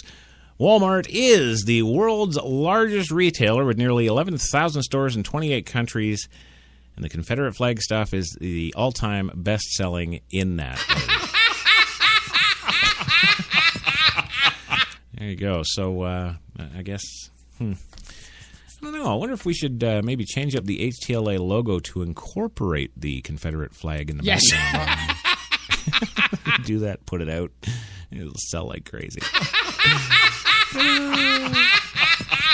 I don't know. The fine folks in the Spreaker.com chat room, of course, yes. We've got, the girls of HTLA. We've got the Apocalypse, the promotions manager there. Oh, he's probably madly working away on cost projections for the Confederate HTLA logo. But nobody in there's saying anything. I can't take lead from them. Yes. They're not giving us anything. I've got no material. All I've got is, Louis who is having a stroke and you. Whatever. As long as Sharon's in the change room getting on that Confederate bikini. That's all I care about. Well, moving on today, of course, big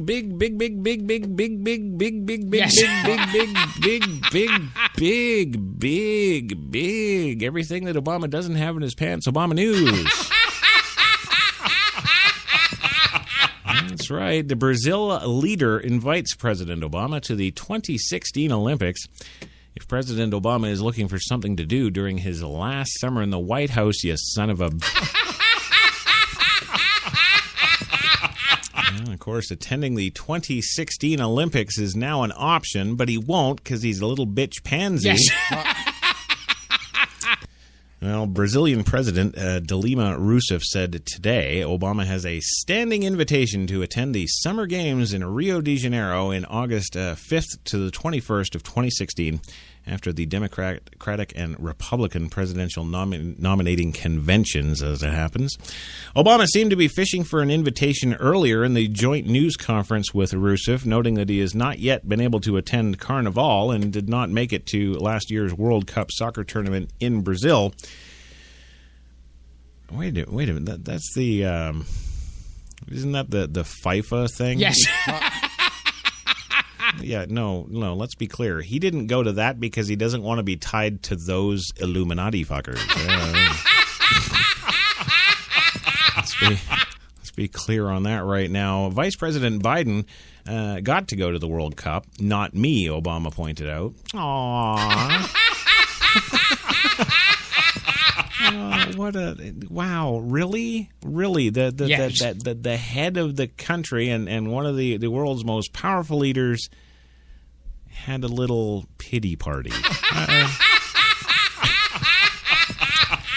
Well, if Obama accepts the invitation, he'll have something local to wear, maybe. The president noted that Rousseff gave him a yellow and green sweatshirt with Brazil stitched on it. However, I can't wear that in public, Obama said, because I have to root for the USA. What a dank. Wow. But at home at night, it's very comfortable, so, I might slip it on before I beat Michelle. Well, Rousseff urged Obama to show the local colors next time he visits her country. While in Brazil, he will be able to wear his green and yellow jersey or garment, which says Brazil, and also Obama on the chest. I'm sure you will be applauded, she said. We have many, many uneducated in our streets. Well, hey, did you ever think you'd be on an archaeological dig to Indiana? Yes. You did? Okay. All right. Well, hey, somebody did because somebody found mummified remains, yes, in Indiana.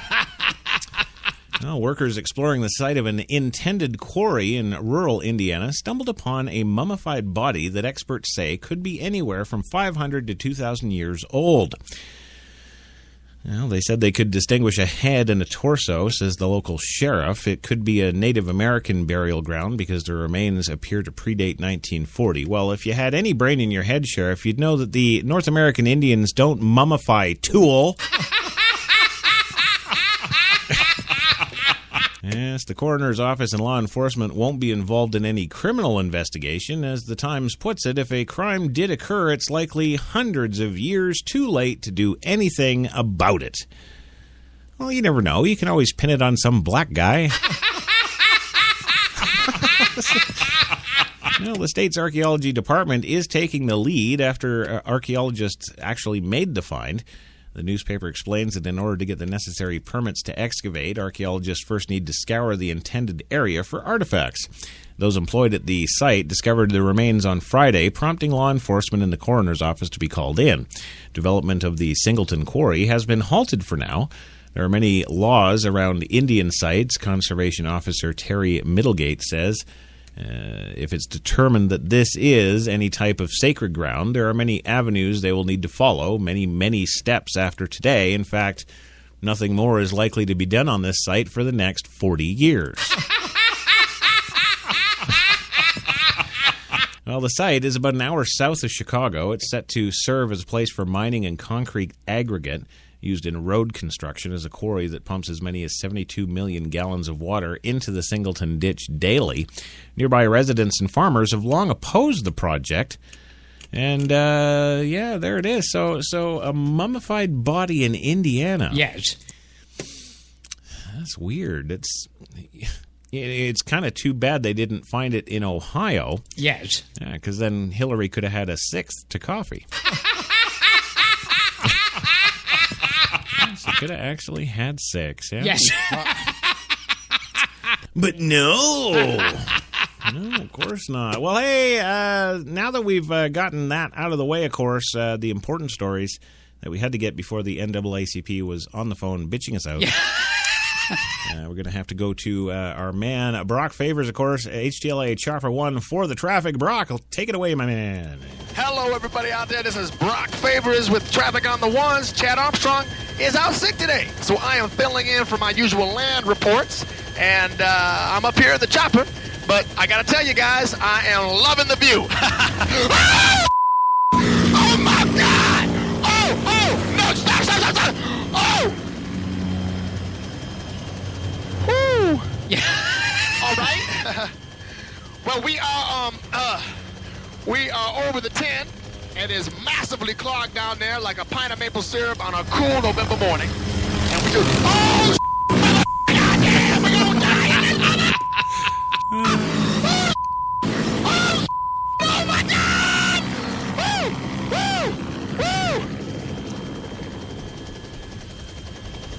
Woo! Okay. Okay, I am very sorry, folks. No, you're not. It's a little bit of a bumpy ride up here. We are now approaching the 405, where the left lane is blocked by a mattress. So somebody is going to be doing a little return to IKEA later today. You know what I'm saying? Oh, no, please! Oh, goddamn! Oh, get me out this motherfucking death machine right now! Oh, no, black people ain't meant to be in the sky! We ain't meant to be in the sky, man! Oh, mama, help me, mother. Oh, mama. With a 405 is up right now, ain't nobody going down this. Yeah. I'm sorry. I'm very sorry, folks. Uh-huh. I'm very sorry, but I'm losing my up here. Actually, you have every right to. We're about to crash. Oh, kill me!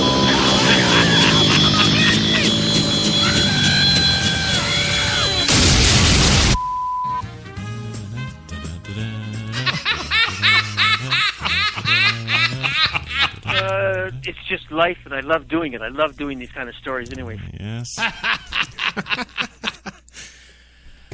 Of course, HTLA would like to extend our condolences to the Favors family. Yes.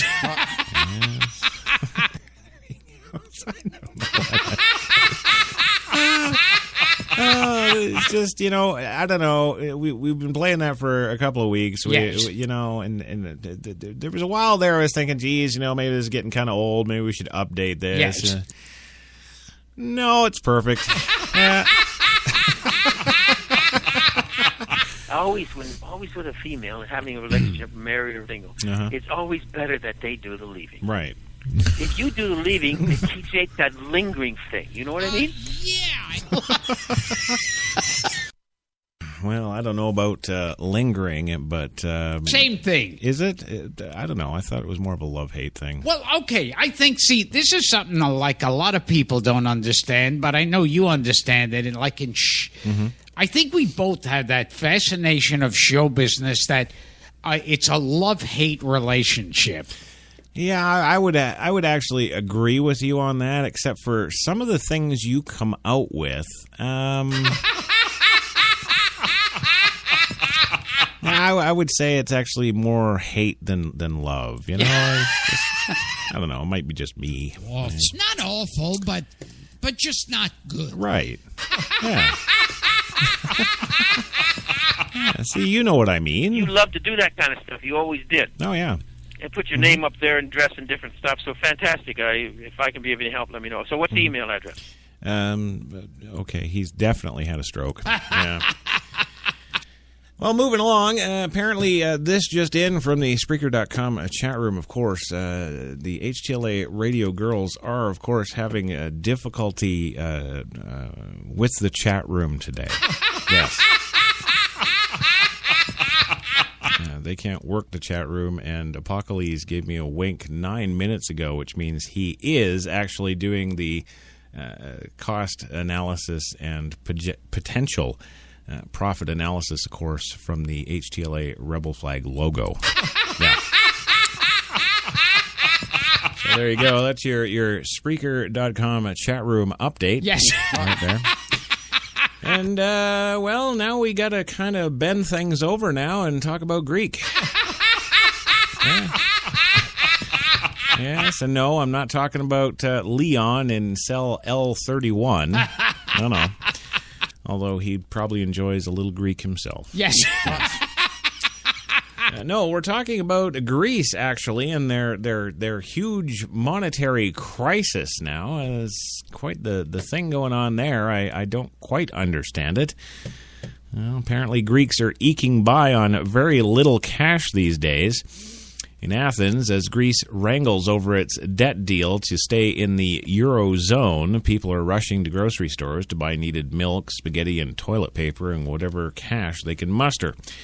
Greece's banks remain closed for the week, and people continued to line up at cash machines to take out a maximum allotment each day of $67 to avoid a run on the banks. Quote, "I fear for what will happen tomorrow," says Anastasia Polondaksky, 39, a housewife who withdrew money yesterday from an ATM so she could buy supplies for her family and stockpile diapers in case of a shortage. "I fear for my future of my child," she says. Well, some ATMs ran out of smaller bills, and so some could only withdraw 50 euros at a time instead of 60, allowed under the new restrictions. Gas stations in some parts of Greece were jammed today, and some stations completely ran out of fuel. Greek Prime Minister Alexis Tsipras called a referendum for Sunday on whether to accept a new austerity. Austerity? Yes, austerity. Oh, there's my word for the day. Yes, accept the new austerity measures that are in the condition of the latest bailout deal. A refusal to accept the deal might lead to Greece's exit from the Eurozone. You're not in the Eurozone anymore, Dorothy. Well, Greeks have suffered pension and benefit cuts and tax decreases, suffering tax decreases. Yeah, no, pretty severe tax increases, actually, since the Greek economy collapsed in 2009. It's time to rebel. The power is in our hands, says Maria Agonostou, 27. All these years were very difficult for the average Greek, said Agonostou of Athens, who works in the textiles industry. It's time the people make decisions. We cannot be slaves and pay for something which we are not responsible for, she said. Paianoitis Agripopoulos, 45, an English tutor, said that the situation is tragic. Whatever happens, his lessons have been canceled since the bank limits were imposed this week because he pays his clients in cash. Well, who will pay the workers? How will we buy milk, medicines for our children? How will we raise them, he said. Outside a Taverna Plaka restaurant in Athens, one of the waiters tries to cajole pedestrians to come inside. "We're empty this afternoon," says Gamal Takaway, telling the Associated Press, looking at rows of tables with no diners. It happened in one night, not slowly. This time it's dropped off by 50% pretty much overnight. Well, butcher stall owner Cadelius Triosis says that his sales have plummeted and doesn't know how long he can keep his 27 workers on board. "I have no cash to pay for meat supplies for next week because of the capital controls," Sirona said. According to the AP, sooner or later, probably this month, I'll have to let 10 people go. The people are buying with cash, not credit cards, and the problem is the customers don't have cash.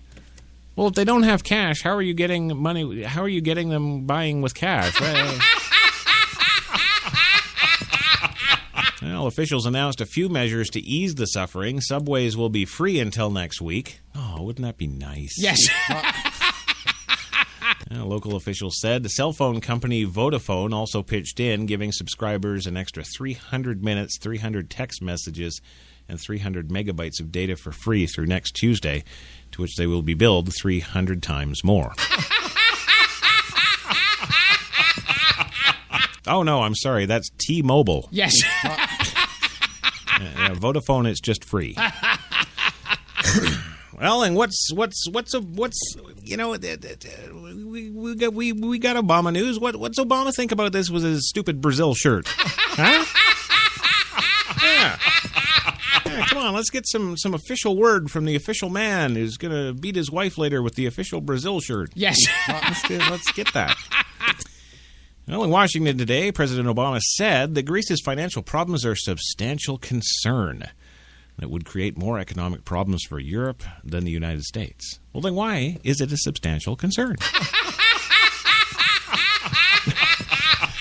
Now, still, if Europe's not going the way it needs to grow, that is going to be an impact on us, Obama told reporters at the White House today. It could dampen markets worldwide. Yeah, well, not anywhere near as bad as what your government has done to the stock market. Well, this situation we've been monitoring throughout the year, Obama added during a brief news conference that allowed a meeting with the Brazilian President Dilma Rousseff. Greece owes international lenders more than $1.9 billion as of Tuesday, but doesn't have the money to pay. The government has shut down banks and restricted cash withdrawals, and the prospect is difficult and has sunk stock markets worldwide. Obama and Rousseff said they pledged closer cooperation in long-term issues such as climate change, trade, and military cooperation, part of what Obama calls a new era of engagement with Latin America. Also, during that news conference, Obama said he will only sign an agreement with Iran if he can be assured it will prevent Tehran from obtaining a nuclear weapon. I will walk away from the negotiations if, in fact, it's a bad deal, he said. The president said he is doing well politically. Really? Okay. Well, yeah, sure. What's wrong with delusions? Yes. Right? Yes, he's done major progress to an Asian trade deal. Well, no, you shoved that through while we were all looking at frickin' Charleston. And of course, he's claiming responsibility for the Supreme Court decisions on health care and gay marriage. Yeah, that was him. Yes. And he says he will continue to pursue policies related to middle-class economics. Oh, yes, again, that vacant segment. Yes. Yes, continue to produce policies, pretty much. Yes. Pursue policies related to middle-class economics, the environment, and education. The list is long, the president said, and he and his aides will keep hammering away. Wow, you frickin' liar. Why don't you do one thing for education before you leave? Huh? Yeah, just one. I'm not any kind of a dictator. Just one. Yes. Just one thing. Just one thing. Make the teachers all go for upgrading. Yes. And make them elevate the curriculum for K through 12. Yes. Just elevate it to Canadian standards. Okay? That one thing. That's all I ask of you for the next 16 months. Get it done, you lying sack of shit.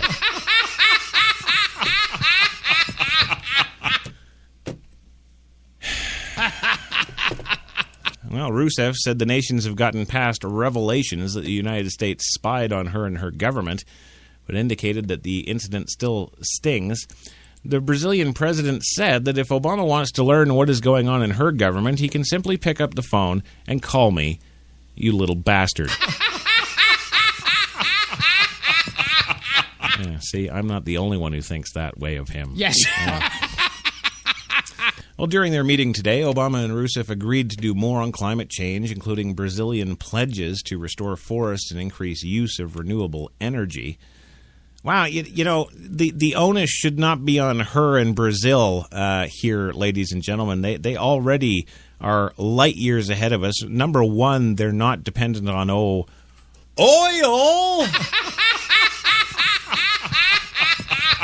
No, they're not. They have cars that run on biofuels. Yes. They one of their main, what is it? Farming. Yes. Yeah, they grow their own fuel. Yes. They don't have any gas stations in the entire country. They run all their vehicles on biofuels. And you want to talk about that? Well, geez, we're about 40 years behind them. Yeah, I'm not kidding. And did you know, Gilbert? Yes. Did you know that Chevy, Ford, Dodge, all the major American car manufacturers? Yes. Yeah, they're building all the biofuel cars for Brazil. That's all you see down there. Yes. Yeah. Yeah. So who's behind the times there, Mr. O? Who's behind the times on emissions and pollution? Yes. And who's still effing the environment with pipelines and really? What is it now? 32,000 oil drilling platforms in and around Florida and the Gulf of Mexico. Oh yeah, but Brazil, you've really got to step up your dedication to the environment. Yeah. Wow. Yes, do more on climate change, including restoring your forest and increase your renewable energy, you little peon shit country, Brazil. Yeah. Yeah. You know, and if I was him, you know, and if I was a lying cock-sucking politician, yes, you know, yes, you know, I might not, maybe take countries with leaders and meet with them and poke fun at different things they're doing that is light years ahead of me and my country. I probably wouldn't do that. Use power. That's why power is corrupt, and it is. We see it every day. We see it in every job. It's the same thing. Well, Rousseff, speaking with an interpreter, said she's looking for more U.S. investment in Brazil and described climate change as one of the world's central challenges for the 21st century. She also announced that Obama has a standing invitation, of course, to attend the, Special Olympics. And, of course, that security for those games is a high priority for her government. The semi-summit, one that included dinner at the White House, replaced the planned state visit that Rousseff canceled in 2013 amid spying allegations. This meeting amounted to a relaunch of U.S.-Brazilian relations, Rousseff said. In his remarks, Obama said all nations have their disagreements, but it's the case of Brazil to the work of our nations, two nations indeed goes on. President Obama, there's no disagreement. You were busted spying on her. Took her 2 years to get over it. Yes. Here's a hint. Maybe don't effing do it again. You know that crap that your speechwriters write? Maybe try following that. Yes. Well, moving on today, of course. Jesus, we look at that. No wonder it feels like this is slugging on forever. It's been almost 2 hours. Well, we've got too much to cover here today. We've got 3 more stories, actually, and, there's some pretty interesting bits coming up in those. Yes. Unlike this latest Obama crap. Yeah. So we're going to go for one more commercial break. When we come back, we're going to tell you about Congress letting the Import-Export Bank expire. Actually, no, I'm not. That story sucks. Seriously, it doesn't matter. Screw it. Yes. I will tell you about some Colorado hikers that were hit by lightning. That's always fun. And also 2 women from the 1800s. Yes. Are still alive. Yeah, one of them is 115 years old. Yes. Wow, can I slow the show down any more? Yes, let's introduce the Century Woman. Yes. Thinking to myself, it's a good thing we don't have her here for an interview. Yes. Of course, you ask her a question, it's going to take her 6 months to answer it.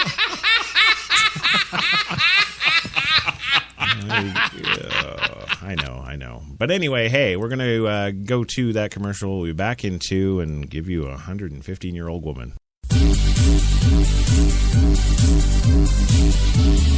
We're New York's best talk radio, HTLA Radio 1.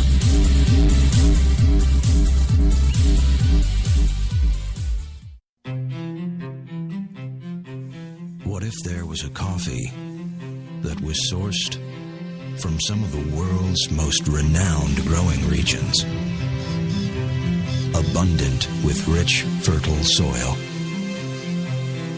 What if this coffee was picked at the perfect moment, then packed meticulously and shipped carefully to be roasted under the watchful eye of coffee masters?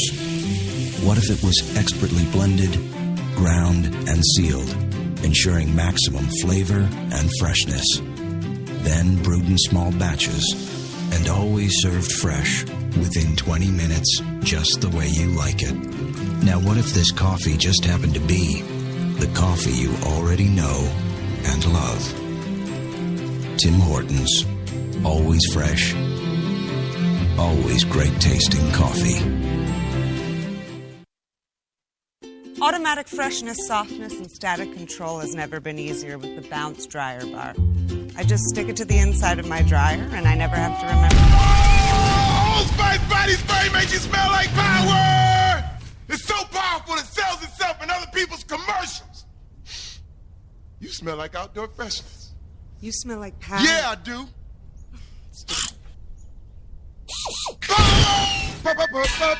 Power! I stood outside assessing the situation. I knew it could be rough in there, but how rough, there was no way to know for sure. Hey, guys. Daddy, it's pink! But hey, a new house, it's a blank canvas, and we got a great one, thanks to a really low mortgage rate from Navy Federal Credit Union. Pink. So she's a princess. You got a problem with that? Hoorah! Hoorah! 4 million members, 4 million stories. Navy Federal Credit Union. Hi, I'm Mike, founder of DollarShaveClub.com. What is DollarShaveClub.com? Well, for $1 a month, we send high-quality razors right to your door. Yeah, $1. Are the blades any good? No. Our blades are f***ing great. Each razor has stainless steel blades, an aloe vera lubricating strip, and a pivot head. It's so gentle a toddler could use it. And do you like spending $20 a month on brand name razors? 19 go to Roger Federer. I'm good at tennis. And do you think your razor needs a vibrating handle, a flashlight, a back scratcher, and 10 blades? Your handsome-ass grandfather had 1 blade and polio. Looking good, Pop-Up! Stop paying for shave tech you don't need. And stop forgetting to buy your blades every month. Alejandro and I are going to ship them right to you.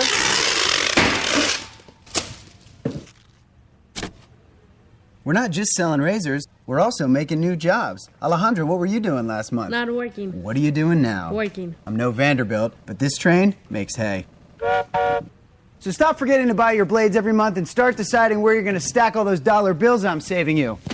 We are DollarShaveClub.com, and the party is on.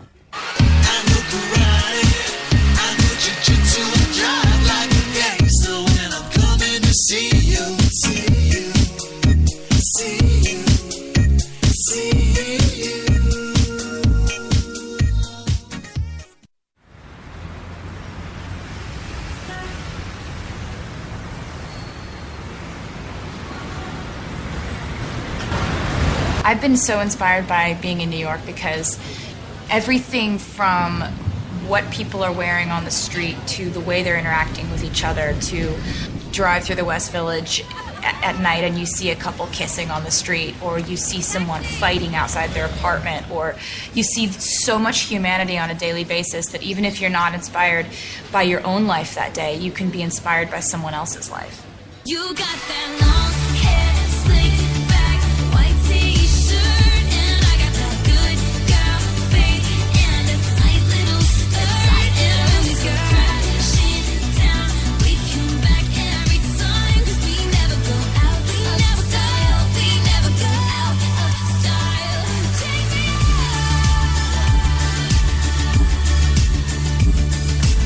There's only one place to get more Taylor.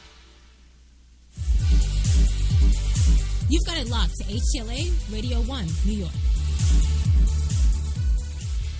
And now I have to bring up that piece of trivia that everyone feels like they're telling people that they don't know. Oh yeah, yeah. What do you got? What are you going to? Now, see, here's something really odd because I mean, and it's like now I don't know that people would know what liquid paper is. Well, people as old as us do, you know.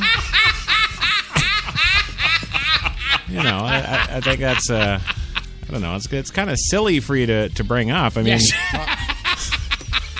I mean, what do you think? We've got a bunch of 18-somethings listening to this stuff. I mean, no, there's not. No, we don't appeal to that demographic, Louis. Yes. Yeah, George Takei. No. What the hell is your name again? God, I'm sitting here. My co-hosts are George and Louie, and what's actually, well, Louie's dead, and it's Gilbert. Yeah. Oh man, what's wrong with me today? It's like it's the Wednesday grinder. Yes. Yeah. We're suffering through it here. Well, hey. Welcome back to the show, of course. Coffee and cigarettes, Tuesday Espresso, HTLA, Radio 1, New York's best talk. You got it locked here for some fun and excitement, of course. You're not really getting any, are you? Of course, our programming director at the Spreaker.com live chat room, of course, is saying, and never once did I do homework in high school, and I got all A's and B's. Well, you know what I say to that, sir? Shut the hell up. Yes. I worked my butt off for my D's. Yeah.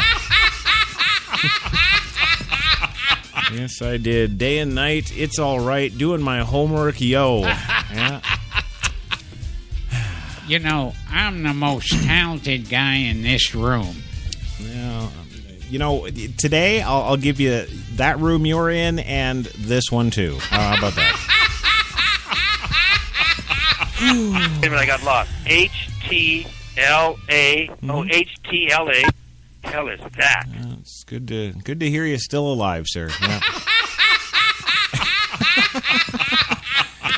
Well, we're going to move on today. We got some stuff. Also, we've got some other stuff. Tomorrow is well, geez, I'll be damned. It's the 1st of July. Yeah. Oh, Christ, wait a minute. Is it the oh yeah, thank God there's not 31 in this month. Okay. Yes. I just had to check the calendar, for God's sake. Yes, tomorrow's the 1st of July, and find out, you know, it's the 31st. Yes. Epic fail. Yeah, no, I'm not going to do the Monsanto voice. Yeah. All right. Well, yeah, the new website, NewYorksBestTalk.com. Yes. Of course, that is the new home for HTLA Radio 1 on the interweebs. Yes. And, well, of course, you got the GilbertGottfried.com. Yes. Right? You got that. Louis, well, he doesn't have shit because he never won. That was a mistake on my part. Yeah. I guess so. You see, that's the thing, Louis. You got to market yourself. You got to get out there. You got to unzip the pants and let the balls fly. You got to, you know? I nearly got kicked out of a theater. I can't remember what I saw about 2 weeks ago because I was booing and screaming. Okay, well, or you could do that, you know. Well, anyway, the new website, the new home, Yes. we got that going on. We've also, the show's page is still under construction. Yes. We've got the logos there, but not the direct links, of course. But, of course, I told you a couple of weeks ago we were going on another platform. Yes. The Universal Radio, we're doing a deal with them. Yes. So we're going to be on there tomorrow. The first, yes, being the first. Tomorrow is their official launch, I believe, at 12 noon. Yes, our time. They're launching their global streams, and of course, we're apparently going on UR1, which is the Universal Radio 1. Yes. I guess that's how that works. And we're going on there, and they're going to have all of our shows. Yes. Straight Talk, Real Talk, Yes. Film 101, all that good stuff. This piece of crap. We're going on there with a whole bunch of others, and of course, Gilbert, you've got your amazing Colossal podcast going on there Yes. as well. Oh, yeah, look at you laughing at it. Yeah, you're actually competing with us, aren't you? Yeah. Yeah, he's got his going up there, Yes. and, Artie Lang and Howard Stern. Yes. Yeah, they're going on there. But the movers and shakers, definitely. Global stream launch tomorrow, looking good. That website address is, you can go check that crap out at... uradiolive.com. That's the official website there, and they launch tomorrow. And I've said that I think 3 times now. My film Unrepented did very well in Europe. Yeah, and see, I'm not even going to give him shit today because I'm doing the same thing he is. Well, anyway, we entered a little contest thing, Yes. I guess, before, about a month ago. They were doing promotions there, and they said send in some clips of your shows and stuff, and they would select one and pick that as their inaugural commercial. Yes. And, of course, I guess about 2 weeks ago I played it for everybody. Yes. Yeah, the commercial. I'm going to play it again because the sound of my voice is really pissing me off. I don't know.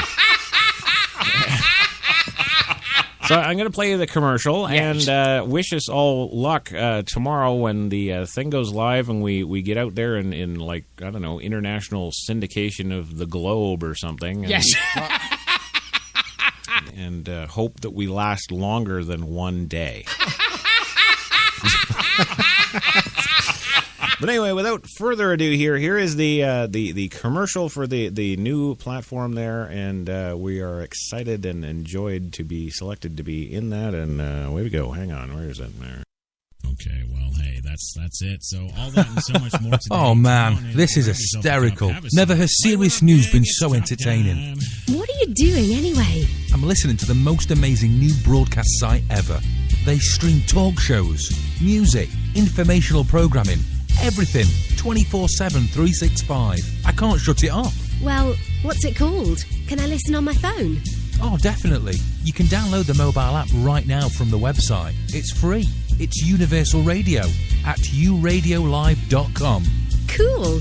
So, where are the shows from? Everywhere. It's the biggest stream of broadcast anywhere in the universe. Hey, my friend actually has an internet radio show of his own. I wonder if his show's on there. Well, if it isn't, you better tell him to go to uradiolive.com and register his broadcast. He'll love it. They're the only broadcast platform offering real advertising opportunities to shows, not just the sites hosting them like everyone else. Oh, that really is far out. I know he's been wanting to make the move from amateur to pro for a while now, but there's no other site out there for him to do that. Well, that's what makes Universal Radio the future of radio. They not only bring the best entertainment to the listener, but they have standardised and raised the bar for internet broadcasters, so they have a chance of soaring among the stars too. What was that web address again? uradiolive.com. Universal Radio. It's where the stars are. You're right, there it is, Gov. Oh, bloody hell. Yes. I don't know, every time I hear that, I keep thinking I'm going to hear the Queen chiming in Yes. or something. Oh, listen to Universal Radio.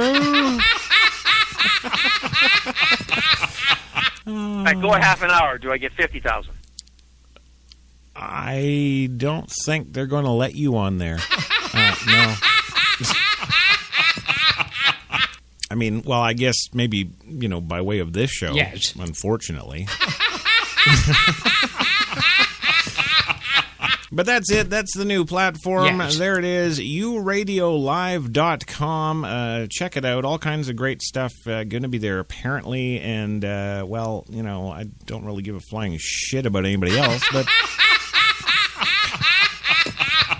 the important thing to remember, gang, is we're going to be there. Yes. Yes. Right. Yeah, 2 more stories to go here. Oh, okay. All right. Well, before the commercial break there, we told you about the... actually, it's been a kind of a recurring thing on this show. Yes. For some reason, Jenny keeps picking these stories about the oldest women on the planet. I don't... and come to think about it now, I'm thinking about it too. I'm just looking at her through the boost screen here, yes. and thinking about it. She's... I remember when she first started here, yes. and she had this thing. She went on Facebook for yes. I don't know, like I guess a week and a half or something like that. Yeah. Yes. I don't know. She was on Facebook. I convinced her to start an account because for some strange reason she was one of these young people that didn't actually have one. And I don't know, she just said that she never liked it, that kind of thing, yes. whatever. But we convinced her to go on, for self-promotion and promotion of all of our, radio shit. Yeah. We wanted her to go on there, and so she did, and it was something stupid. It was like within like 4 days. Yes. She had 5,000 friends. Yes. Right? And of course, something happened. Some terrorist or something messaged her and called her I don't even know what they were. I don't know. Long story short, she had some threats or something. Yes. She didn't like it. She ran away like a little bitch. Oh, you should see the look I'm getting right now. Yes. Yeah, she ran away, closed it all down and everything else. And yes. The reason wasn't so much... it was kind of that. Yes. But it was also this other guy. Yes. There was a guy on there who messaged her. She was getting messages like crazy. It was stupid, like 800-900 messages. Yes. But she got a message from this guy, and it was yes. Jenny McCarthy, I love you so much. Yes. I love you so much in Playboy and everything else. And of course, they were talking about the Playmate, right? Yes. Jenny. Yeah. Jenny McCarthy. Well, all these, I don't know even where they were from. It was funny because, I look at my Facebook friends list. Yes. And most of them are, American, some Canadian, yes. and they're all, English speaking and shit. And I don't know what was up with this girl, but she attracted like almost nothing but Muslims. And I'm sitting here thinking about that. I'm like, why the hell is she attracting Muslims? She's a tall, gorgeous blonde with a... Yes. Muslims aren't into that unless she's like completely covered and all you see are the 2 pee holes sticking out of the ghost hood. Right? Well, anyway, long story short, one of these idiots who can't speak any English, messaged her and, Jenny McCarthy, I love you in Playboy and. Well, she took offense to that, and do you know what? It wasn't even the threats, whatever the threats were, because I don't know, I didn't see them, but it wasn't just the threats. It was all of these people, and there was more than one. Like she had hundreds of messages with people thinking she's Jenny McCarthy, and she got so pissed. Do you know why, Gilbert? Yes, because Jenny McCarthy is 42 years old. Yes, like that's some ancient, oh my God, she's a mummy from ancient Egypt. Yes. God, I'm 24. So there she is. She's all pissed off about that. Doesn't matter about the one that says they're going to cut her up and string her up and hang her from, her apartment. No. The other ones that say they're going to cut off her head and roll it down the street. Yes. No. She's pissed at the ones who think that she's the 42-year-old playmate. So she's that was it. She was pissed off. She gets it. But then I noticed. Yes. I noticed after that we started doing these stories on coffee and cigarettes every time there was one available about the oldest women, on the planet. Yes. So a couple of stories there, I don't know, 4 or 5 months ago or whatever. Yes. We doing the oldest woman in America. Yes. And then she died, so there was a new one. Yes. Right. Well, that's a really long roundabout way of me finally getting to our next story. Yes, that's right. Jenny is lined up for us today now. 2 women from the 1800s are still alive, and one of them is American and most certainly not Jenny McCartney. Yes, has it really been more than 15 years since we marked the arrival of a new century? Yes. Are you sure about that? Yes. Well, how about 115 years? Yes, there are 2 people alive on this planet right now, both of them women, who saw the dawn of the 20th century, and the oldest is an American. Several others also claim to hail from the 19th century. One Mexican woman says she's 127, but of course lacks the records to back that one up. Well, until recently, the oldest person in the world was a Michigan woman, Geraldine Tolley, who liked to go trout fishing until she was about 110, and who passed away at 116 on June 17th. Now, there are only 2 people left on the planet that were born in the 1800s. What are the stories of these 2 extraordinary women? What are their tips for longevity, perhaps you might ask, Gilbert? Yes. Well, here are some little mini biographies of those 2 people remaining on Earth who have witnessed 3 centuries. Yes, Susanna Mushat Jones of the United States, born July 16th, 1899. She was born in Alabama, the third oldest of 11 children of sharecroppers. Miss Susie Mushat Jones moved to New York City in 1923. She still lives here today as a resident of the Vandalia Senior Citizen Center at Brooklyn. Hey, Gilbert, after the show, what say we go down there and, I don't know, play with her titties? Well, she's due to turn 116 next week, so we better play lightly. Yes. Well, family members are planning to throw her a big party. Newly crowned as the world's oldest person, she shared the secret for her longevity with the New York Daily News. Quote, "I sleep," she told the paper with a hearty laugh and then fell asleep. Oh, shit, I'm pretty good at that. Yes. Oh, Mushat Jones even offered a demonstration laying back on her leather recliner. And she pulled the blanket over her head for an afternoon nap, ending the interview. Yes. I'm the oldest person in the world? Oh, no, I'm not, she said, and her grandniece, Myra Simpson, 40 years old, the Daily News reported. Mushat Jones started the year as the 4th oldest person in the world and moved up the list after Meiso Okawa of Japan, who held the title since 2013, who we told you about on this show after Jenny was so strangely leaving Facebook. Yes, who held this title since 2013. She died in April at 117. Yes. I remember that story. The next oldest is 116-year-old Gertrude Weaver of Arkansas. We told you about her just a couple of months ago. Yes. Died just 4 days after being 4 days the world's oldest, and Telly held the honor now for 78 days. After graduating from private boarding school in Alabama, at her graduation, according to the New York Times, she gave a presentation on Negro music in France. And she was accepted to the famed Tuskegee Institute. Well, her parents, though, did not have enough money to pay for the college.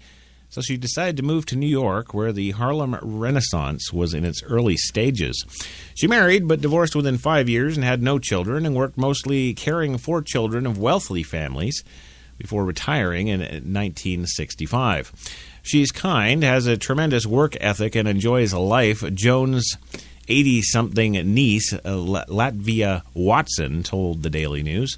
Watson and her aunt, who had been blind for 15 years, helped put her 2 sisters and 2 cousins through college. Quote, she wants everyone to go to college, Watson said. She was generous with her family, but when it came to spurging on herself, Jones' weakness, according to the article in the Times magazine, was a high-end lace lingerie. She would save their money and then go to Bloomingdale's. Her niece, Selba Mushat, told the Times. One time when she had to go and get an EKG, the doctors and nurses were surprised to see her wearing that lingerie, she said. She said, oh, sure, you can never get too old to wear that fancy stuff. Yes. Well, Mushat Jones never smoked or drank alcohol, but her diet was far from healthy. Miss Susie loves her barbecue chicken. Miss Susie loves her bacon, and if you take any of them away, you'll be told off, another niece told. Tahira Mushat told WABC-TV. However, she sticks to a strict daily routine, according to the report by the Associated Press. Every morning she wakes up around 9 a.m., takes a bath, and then eats several slices of bacon, scrambled eggs, and grits. On a recent day, the AP reported Jones said little, but family members said that she spends her days reflecting on her life and embracing what's left of it, one day at a time, in her chair under her blankie. There you go. So thanks for that, of course, Jenny. Yes. It's great that we're celebrating yet another oldest person alive. Yes. And I'm sure in the coming few days or perhaps weeks, we'll have a new one. And finally today, finally the last story of the big show. Yes. Yes, the sheriff in Colorado says hikers were hit by lightning, dog killed. Yes, Denver. 3 people were transported to Denver area hospitals after a lightning strike 500 feet below the summit of popular Mount Bierstadt Sunday morning. The Clear Creek County Sheriff's Office says 8 adults were transported from the trailhead, and the 3 adults were taken to Denver area hospitals. One of them was in serious condition. The other 2 had non-life-threatening injuries. 5 others refused further treatment, the sheriff's office said. Initial reports said as many as 16 people were injured. A dog also died after the strike. A call first came in about the incident around 11:30 in the morning to Mountain Rescue. Crews initially said all the victims were on the way down the mountain when they were struck.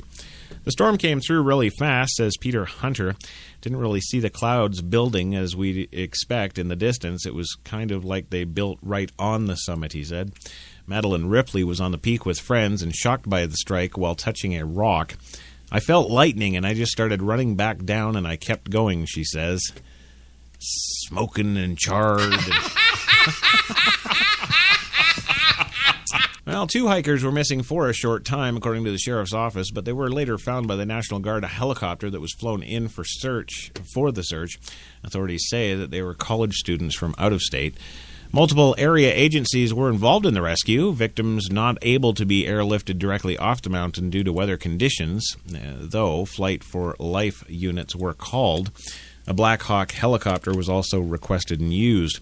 At 14,065 feet, Mount Bierstadt is one of the state's most popular 14ers. Mountains over the 14,000-foot range in the mountaineering parlance. Colorado has 58 such peaks, including Pikes Peak, Mount Elbert, the state's tallest. The peaks attract tens of thousands of climbers per season. Mount Bierstadt sits 9 miles southeast of Georgetown via Gunella Pass. The hike to the summit is roughly 3 miles one way from the top of the pass with an elevation gain of 2,391 feet. There you go. Bet you feel better for knowing all that.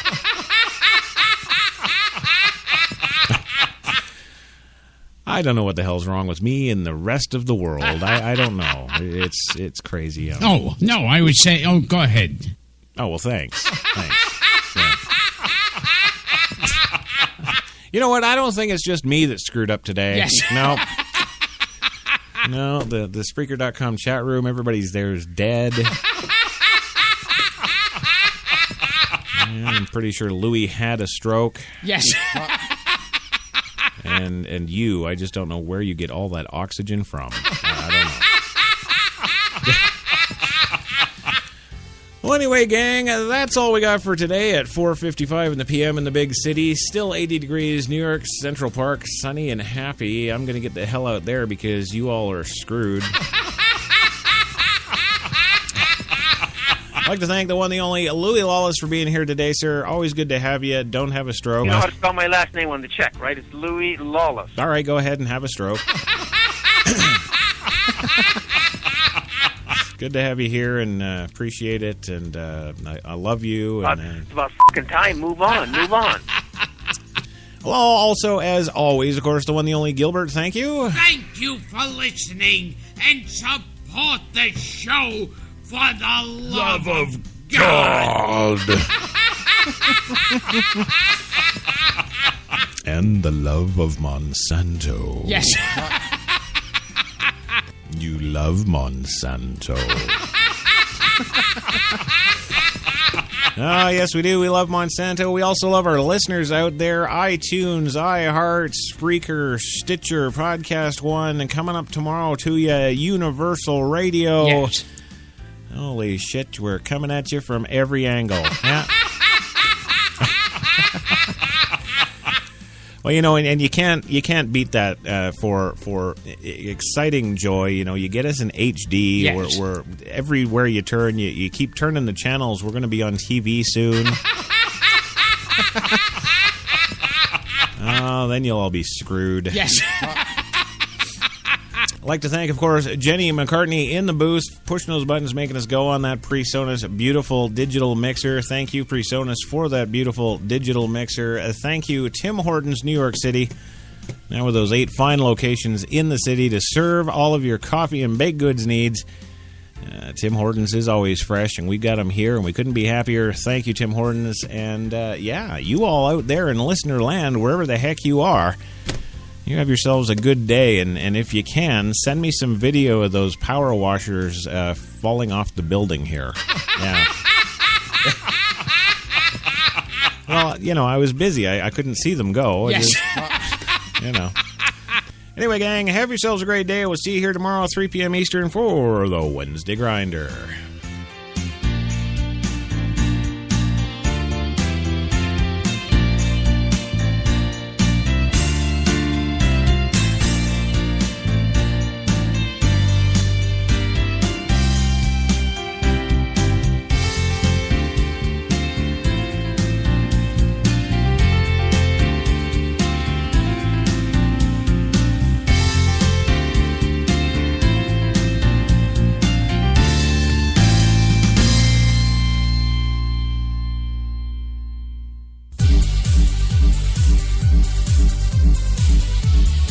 We're New York's best talk radio, HTLA Radio 1.